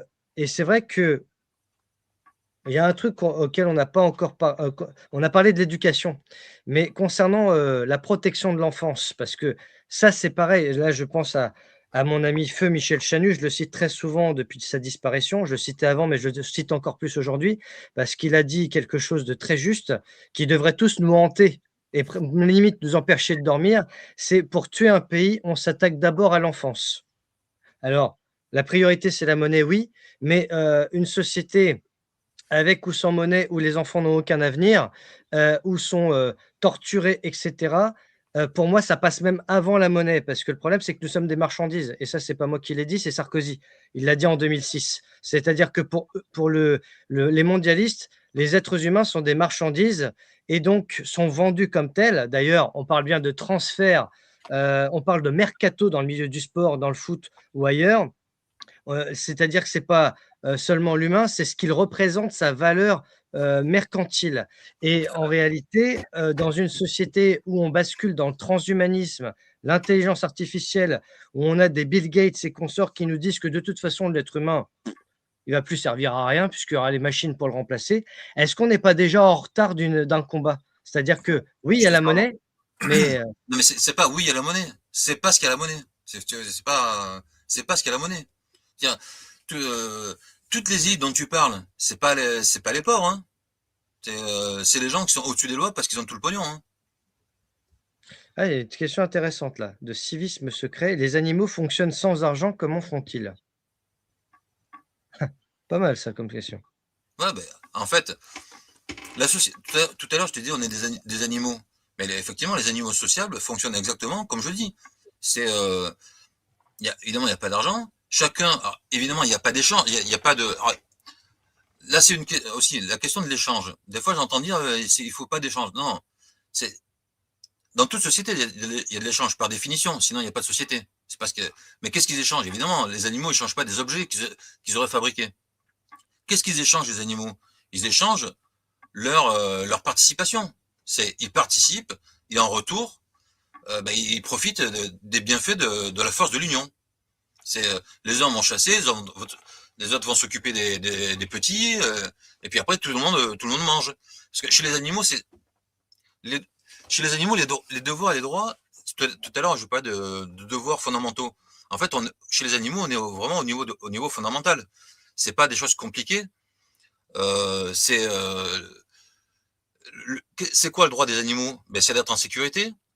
Éventuellement, c'est de manger quand on est chez les carnivores. Parce que chez les herbivores, évidemment, ils n'ont pas besoin de la société pour manger. Et dans certaines sociétés animales, c'est pouvoir profiter de l'abri commun. Et dans ces sociétés, on voit bien que dans ces sociétés, tout le monde participe à sa manière, tout le monde fait ce qu'il a à faire, et puis au final, tout le monde profite de ce qu'on appellerait pour les hommes du produit commun. Mais c'est le même principe pour les hommes. Et chez les animaux, ces sociétés sont pérennes, et chez nous, ça part en cacahuète dans tous les sens. Mais parce qu'en fait, comme je le dis depuis le début, la monnaie introduit le principe individualiste qui est le contraire de la logique sociale. En fait, on est dans le chacun pour soi au lieu d'être dans le tous pour un. Bon, tant qu'on est dans ce logiciel-là. Oui, mais alors ça, c'est le constat. Mais les racines du problème, elles viennent d'où? Elles viennent de très loin. Et Oui. puis, je te rappelle qu'on a vécu une époque pas si lointaine qui s'appelle le Covid, où on a interdit aux gens de se rassembler, où on a maltraité des gosses en disant si tu touches à papy et à mamie, tu vas les tuer. Parce que ça, on n'en est pas encore sorti. Et le problème, c'est que là, la monnaie, elle a coulé à flot à ce moment-là, pour le quoi qu'il en coûte. Et moi, je reviens à des trucs vraiment du quotidien. Qui a mis ça en place, etc. Si tu creuses qui est derrière tout ça. Oui, bien sûr. Justement. Bon, encore une fois, c'est pas le Pékin du coin. C'est certaines puissances. C'est des puissances financières. C'est pas personne. Et tu as des puissances financières dans un système monétaire. Hein, excuse-moi. Et tu crois que, alors, si toi demain tu sors du système avec argent et que tu vis, comment dire, d'amour et d'eau fraîche, comme diraient certains. Non, mais excuse-moi, j'ai jamais dit qu'on pouvait faire ça de manière individuelle. C'est forcément. Moi, je parle de société. Individuellement, tu peux pas le faire. Et si les gens ne veulent pas le faire, comment on ils se fait? démerderont. Alors, ils continueront à tourner comme des hamsters Donc dans il la faut créer cale. 2 sociétés alors. Il faut créer une société parallèle. Non, mais tu peux. C'est la technologie qui permet de franchir le cap. Quel genre de technologie? Je t'ai dit tout à l'heure, il faut l'informatique et la production de La masse. blockchain alors, c'est ça? Non, je répète, c'est l'informatique et la production. Je t'ai dit tout à l'heure, en fait, il faut un moyen d'attester la citoyenneté. C'est la carte de. Alors, ça peut être une carte de crédit, ça peut être autre chose, peu importe. Moi, je parle d'une carte à puce, je veux dire. Ça peut être autre chose, peu importe. Mais c'est la technologie qui permet ça, quoi. Et la technologie, tu l'as pas au niveau de la petite communauté. C'est pour ça qu'en fait, tout à un moment donné, tu as dit, il faut revenir. quelque part, c'est vrai et c'est pas vrai. Si tu veux. Au niveau d'une petite communauté, elle applique quelque part les principes dont je parle. Mais à partir du moment où les gens ne se connaissent plus parce que la communauté s'est étendue, on ne peut plus appliquer ces principes. Et du coup, on a besoin d'un intermédiaire qui prouve que les gens ont travaillé. Dans une petite communauté, tout le monde se connaît, donc tout le monde sait ce que fait l'autre. Il n'y a pas besoin d'intermédiaire. Dès lors que la communauté s'agrandit, dès lors qu'on est plus nombreux, ben on ne sait pas qui fait quoi, et donc avec un intermédiaire, la monnaie c'est censé être acquis en travaillant. Ça c'est la théorie, parce qu'en pratique, celui qui a le plus d'argent, c'est pas forcément celui qui a le plus travaillé. Hein.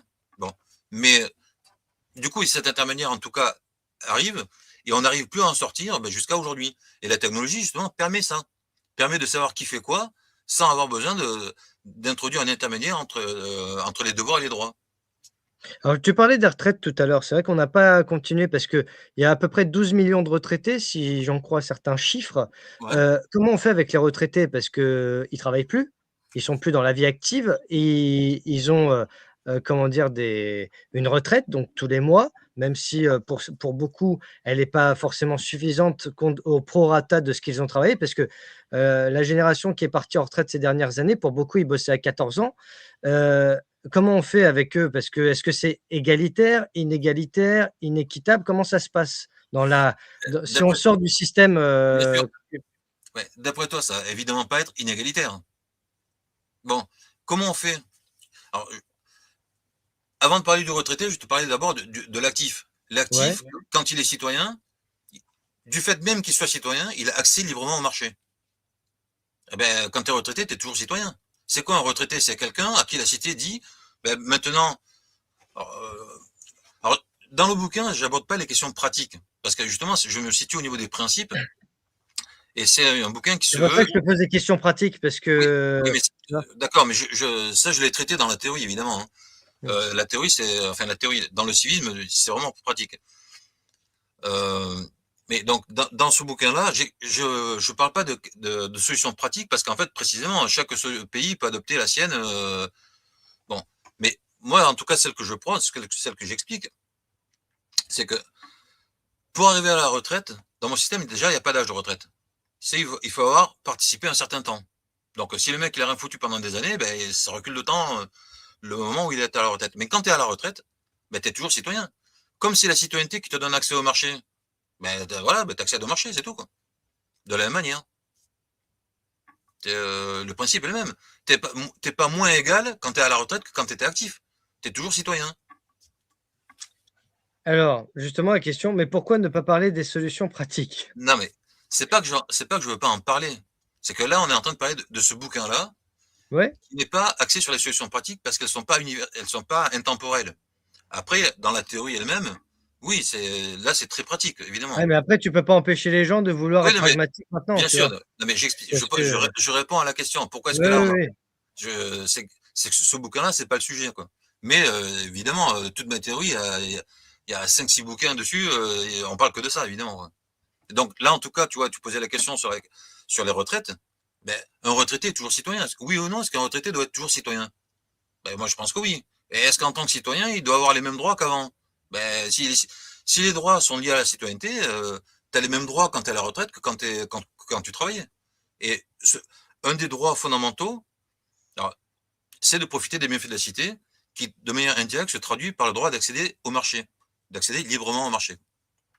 Et ce droit-là, ben, il est attaché à la citoyenneté. Donc, on ne le perd pas. À moins, évidemment, d'être déchu de la citoyenneté elle-même. Mais bon, un retraité est pris donc un citoyen qui a toujours les droits du citoyen. Et ça, c'est Ah, la logique sociale. Tout le reste, parce que le problème des retraites se résoudra pas. Hein. Et au nom de ce problème des retraites, on va tout détruire. Hein. De ce ouais, problème des retraites quand on sait que tout ça a été créé artificiellement en plus, parce qu'il faut rappeler ce qui s'est passé en 2008 et on en paye toujours le prix, les pots cassés. Bref. Mais justement, pour finir, un des thèmes aussi que tu évoques, c'est la révolution. Alors c'est aussi un terme qui a été très galvaudé, Mmh. puisque la révolution, aujourd'hui, alors c'est ce que j'avais dit à mes invités récemment belges, Laurence Kayser et Laurent Louis, c'est que Révolution, c'est le titre que Macron a donné au bouquin avant son élection en 2017. Là, tu nous parles de Révolution, page 100, article 272. La Révolution a besoin d'un peuple en état de la faire. Elle ne se fera pas avec des hommes imaginaires pour une humanité abstraite. Et dans l'article suivant, un peuple ne peut faire la révolution que pour lui-même. Mais déjà, la révolution n'a jamais existé. Ah ben, c'est ce C'est-à-dire que que... la révolution, enfin, c'est pas à toi que je vais l'apprendre. On Ah non, l'a vu avec Marion Sigaud en début d'année. La révolution dite française, c'est un coup d'État de la franc-maçonnerie orchestré par le duc d'Orléans pour renverser le roi. Donc, c'est un complot créé par les loges maçonniques. Donc, à partir de là, elles ont créé la ah ben, République. je rappelle quand même que le duc d'Orléans Ouais. lui-même a été exécuté. Hein. Que Ben, le duc d'Orléans a été exécuté. Ah, bah oui. Oui, bah, c'était le minimum, j'allais dire. Quand tu complotes contre quelqu'un pour prendre sa place, si c'est en plus dans le sang, tu en payes le prix. Mais ce qui est assez, voilà. Donc aujourd'hui, quid d'un peuple faisant une révolution? Sachant Attends, que lis le 239. 239. Parce que, en fait, des choses, il faut quand même. C'est un bouquin, il y a un ordre et. Ah, oui. Oui, alors peut-être qu'il aurait fallu le faire peut-être dans l'autre Ah sens, je sais oui, pas. Les révolutions n'ont été jusqu'ici que des tentatives plus ou moins malheureuses de proscrire l'inégalité ou d'atténuer les inégalités. Il n'y a pas eu de révolution. Moi, je dis il n'y a pas eu de révolution, il n'y en aura peut-être jamais. ben si. Les gilets jaunes ont pensé faire la révolution et on a vu ce que ça a donné. Non, Ça a donné notamment ceci en guise de contre-feu, si je puis dire, l'incendie de Notre-Dame, qui a mm, permis de tuer dans l'œuf le mouvement et qui aurait été orchestré peut-être même par l'État profond via The Economist et via tout ce qui va avec. Donc c'est vrai qu'aujourd'hui, une révolution dite du peuple, il faut déjà un peuple éclairé. Il y avait une phrase comme ça je crois que c'était de Victor Hugo, qui disait quand le peuple sera conscient ou sera libre, il sera souverain. Une phrase de ce type-là. Le problème, c'est qu'il faut déjà s'émanciper intellectuellement de la propagande, du lavage de cerveau, même de l'école. Et là où on est d'accord dans le bouquin, c'est quand tu parles d'instruction publique plutôt qu'éducation nationale. oui, Là, tu prêches un convaincu. ça, c'était Voilà. à l'époque de la Révolution, c'est effectivement, il parlait d'instruction publique et pas d'éducation. Hein. Et, mais je sais plus. Oui, de révolution, ouais. Mais ouais. Non, mais la révolution, on parle de révolution d'aujourd'hui, de demain. Oui, donc ça y est, je retrouve ce que tu. Pour qu'il y ait une révolution, il faut un projet révolutionnaire. Encore une fois, tout à l'heure, tu parlais des Gilets jaunes, et il n'y avait pas de projet. Quand je parle d'un projet, c'est d'avoir un modèle de société vers lequel on veut aller. Si déjà tu défends rien de spécial, ben, Ah ben c'est sûr. tu peux pas y arriver, quoi. Et Ouais. le vrai travail des gens qui veulent changer les choses, c'est vraiment de comprendre que la question monétaire, ce que je dis là aujourd'hui, c'est fondamental. Tu peux faire 50 émissions sur 50 sujets différents, et tu peux en faire pendant 50 ans, ça ne changera rien.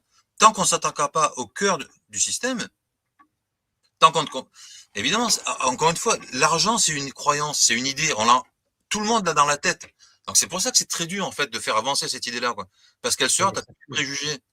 Mais, et inversement, quand une idée est accueillie très favorablement très vite, dis-toi bien que c'est pas une bonne idée. Ça peut avoir l'air d'une bonne idée, mais ça veut dire qu'en fait, elle surfe sur les préjugés. C'est pour ça qu'elle est admise facilement. Si une idée provoque de la résistance, c'est peut-être précisément parce qu'elle va à l'encontre des choses. Et si on veut sortir du système, c'est qu'à un moment donné, il va bien falloir aller à l'encontre des choses. Aller à l'encontre de la pensée du logiciel. Tu vois. En fait, la révolution, c'est passer de Windows à Mac. Et tant que tu restes sous Windows, eh ben et là, tu peux y aller, tu peux faire tout ce que tu veux, tu peux faire toutes les mises à jour, tu peux faire. Tant que tu sors pas de Windows, d'un certain logiciel, ben, tu es sur ce logiciel. Ou si tu préfères, en fait, là, on est en train de jouer au Monopoly, grandeur nature, ben, tant qu'on continuera à jouer au Monopoly, ben, on aura les conséquences du Monopoly. Mais on ne peut pas déplorer. Alors, souvent, dans la dissidence, on invoque cette phrase je me rappelle plus comment, je sais plus qui l'avait dite, Dieu se rit de ceux qui chérissent qui déplorent les causes dont ils chérissent les causes. Oui. Mais tout le monde le fait dans la dissidence. On parle de plein de trucs, mais là, la question monétaire, on n'en parle jamais, quoi. Et je parle pas de la monnaie, la question monétaire, c'est vraiment l'argent.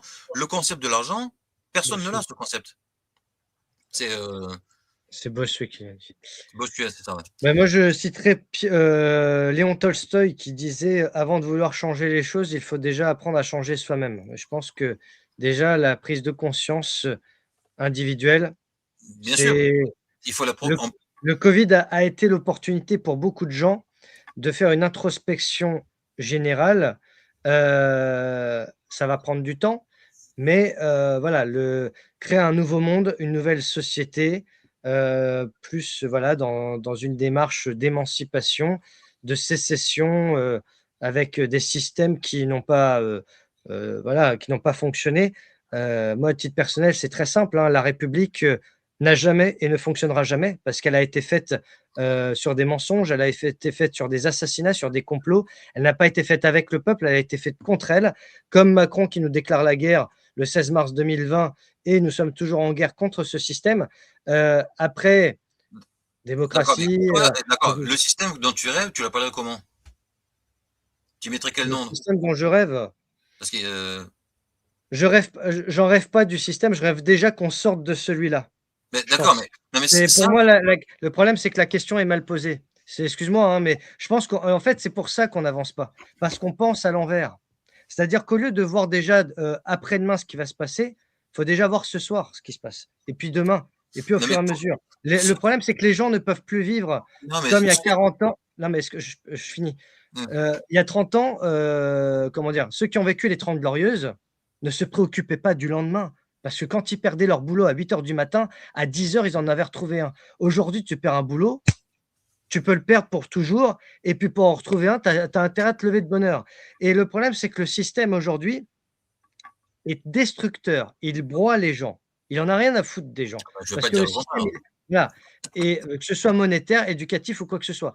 Et donc aujourd'hui, depuis le Covid, la plupart des gens pensent à court terme. Parce que rien ne leur permet de penser loin. Moi, j'ai des proches, ils me disent, mais comment dire, tu sais même pas où tu seras dans 6 mois. Je dis non, parce que depuis le Covid, c'est plus possible de penser 6 mois à l'avance. Aujourd'hui, déjà, quand tu arrives à penser une semaine à l'avance, c'est déjà un miracle.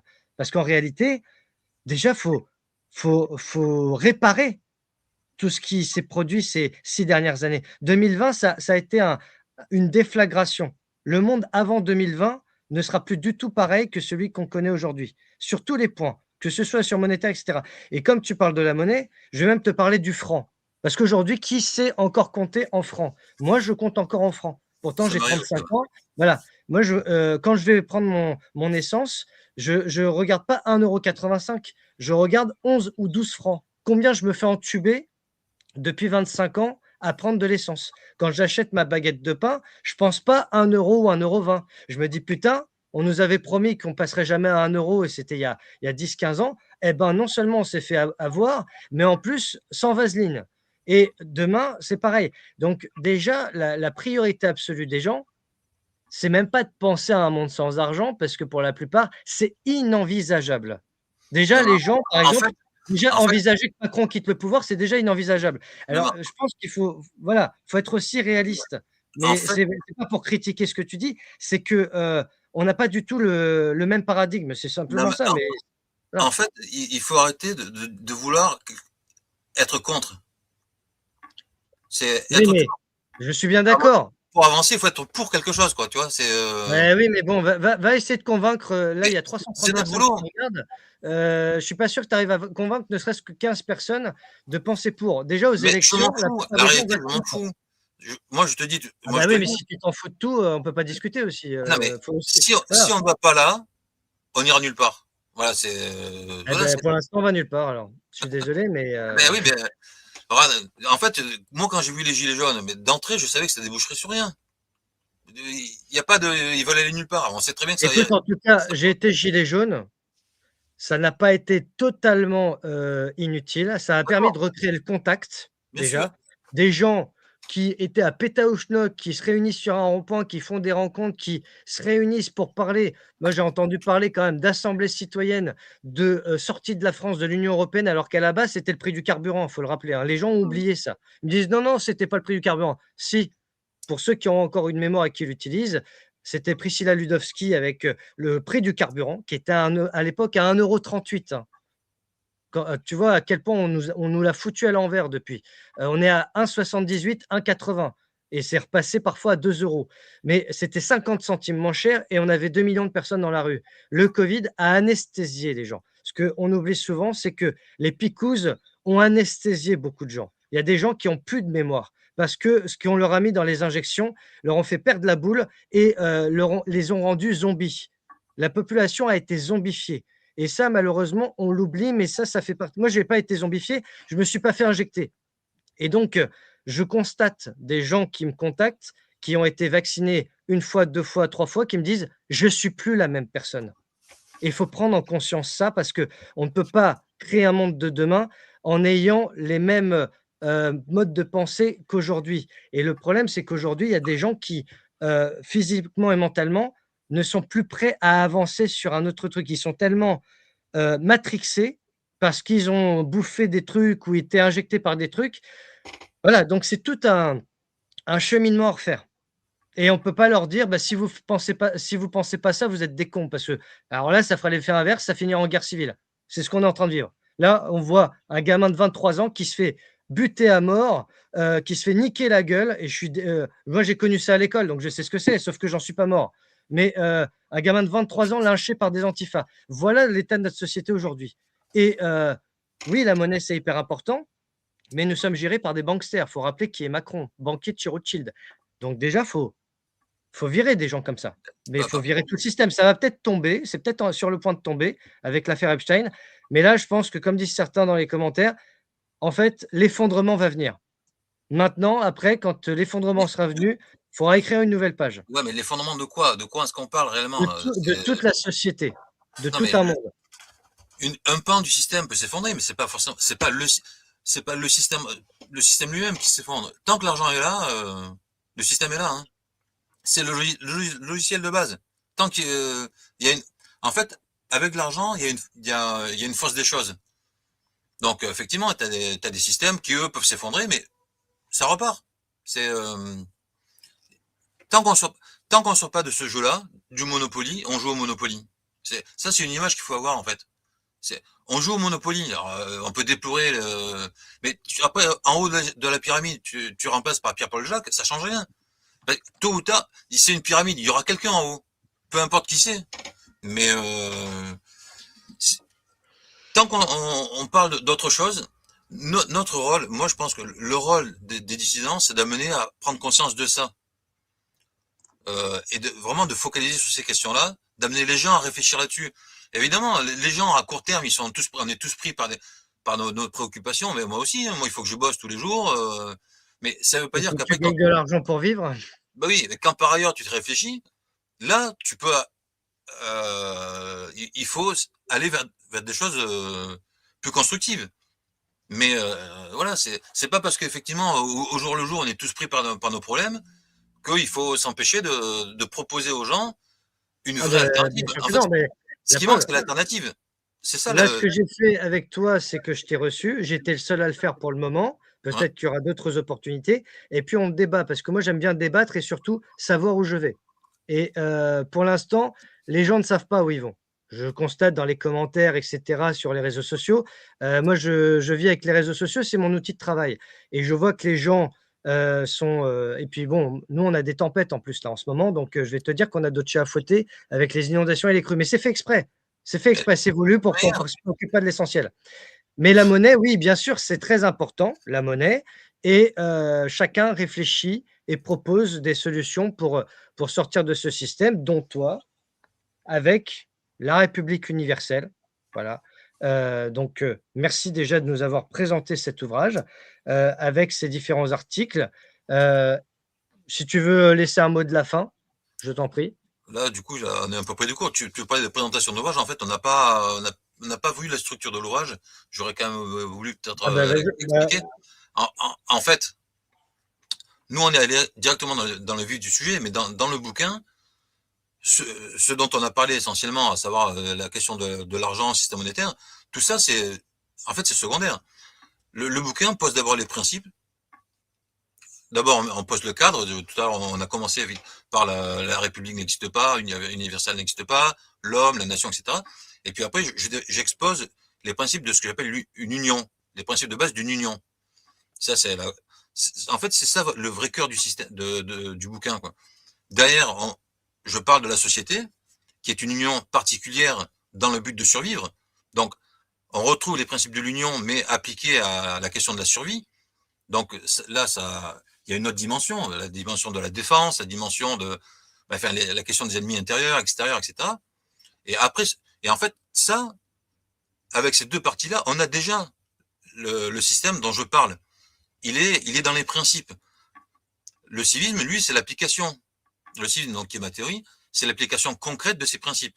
Mais l'important, c'est de poser les principes et d'avoir l'alternative.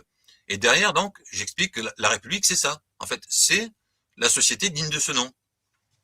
Et derrière, les conditions pour pouvoir passer du système actuel à ce système-là, que j'appelle donc la transition, que j'appelle la révolution. C'est ça, une révolution, c'est de passer de ce système inégalitaire à la véritable égalité. Et souvent, d'ailleurs, tu as remarqué que je parle d'égalité bien comprise. Je dis pas simplement l'égalité, je précise. L'égalité, c'est pas tout et n'importe quoi, c'est pas l'égalité tous azimuts, c'est pas l'égalité universelle. C'est vraiment l'égalité des citoyens en devoir et en droit, quoi.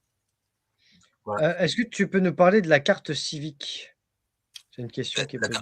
En fait, j'en ai déjà parlé. Tout à l'heure, j'ai dit qu'un citoyen avait le droit d'accéder librement au marché parce qu'il est citoyen. Donc, il faut que dans ce système-là, on puisse attester la citoyenneté des individus, et ça se fait via alors ça peut se faire, en tout cas, on parlait des solutions techniques, ça peut se faire via une carte à puce qui ne serait plus donc une carte de crédit, mais une carte qu'on peut appeler civique, qui servirait à vérifier la citoyenneté des gens. Alors, l'utilité d'ailleurs n'est pas que ça, elle n'est pas que là. En fait, il y a plusieurs utilités avec la carte civique. C'est qu'en utilisant cette technologie pour vérifier pour attester que les gens sont citoyens, ça veut dire qu'ils utilisent la carte. Par exemple, tu vas dans un magasin, tu prends ce que tu veux et puis tu valides. Ce qui permet en même temps au magasin de savoir ce qu'il a vendu et en même temps de savoir à la société ce que le magasin a fait. C'est-à-dire en fait de savoir si le magasin lui-même a travaillé. Alors un magasin, c'est une entreprise comme une autre, hein. Ça se passe pareil en fait pour toutes les entreprises, parce que on a dit qu'il y a un droit, mais il y a aussi un devoir. Le devoir, c'est de participer. Et avec cette technologie, on peut savoir très facilement en fait qui a participé et comment, quoi. Pour une entreprise, alors, il ne s'agit pas de fliquer les gens individuellement. La question, c'est de savoir si une entreprise a fait ce qu'elle devait pour la société, pour justifier que ses employés soient citoyens. À partir du moment où une entreprise, donc à partir du moment où son activité a été validée, tous ses employés sont citoyens, et donc voilà, ils sont citoyens, ils ont la carte civique, ils accèdent au marché, et voilà, ça fonctionne comme ça, quoi.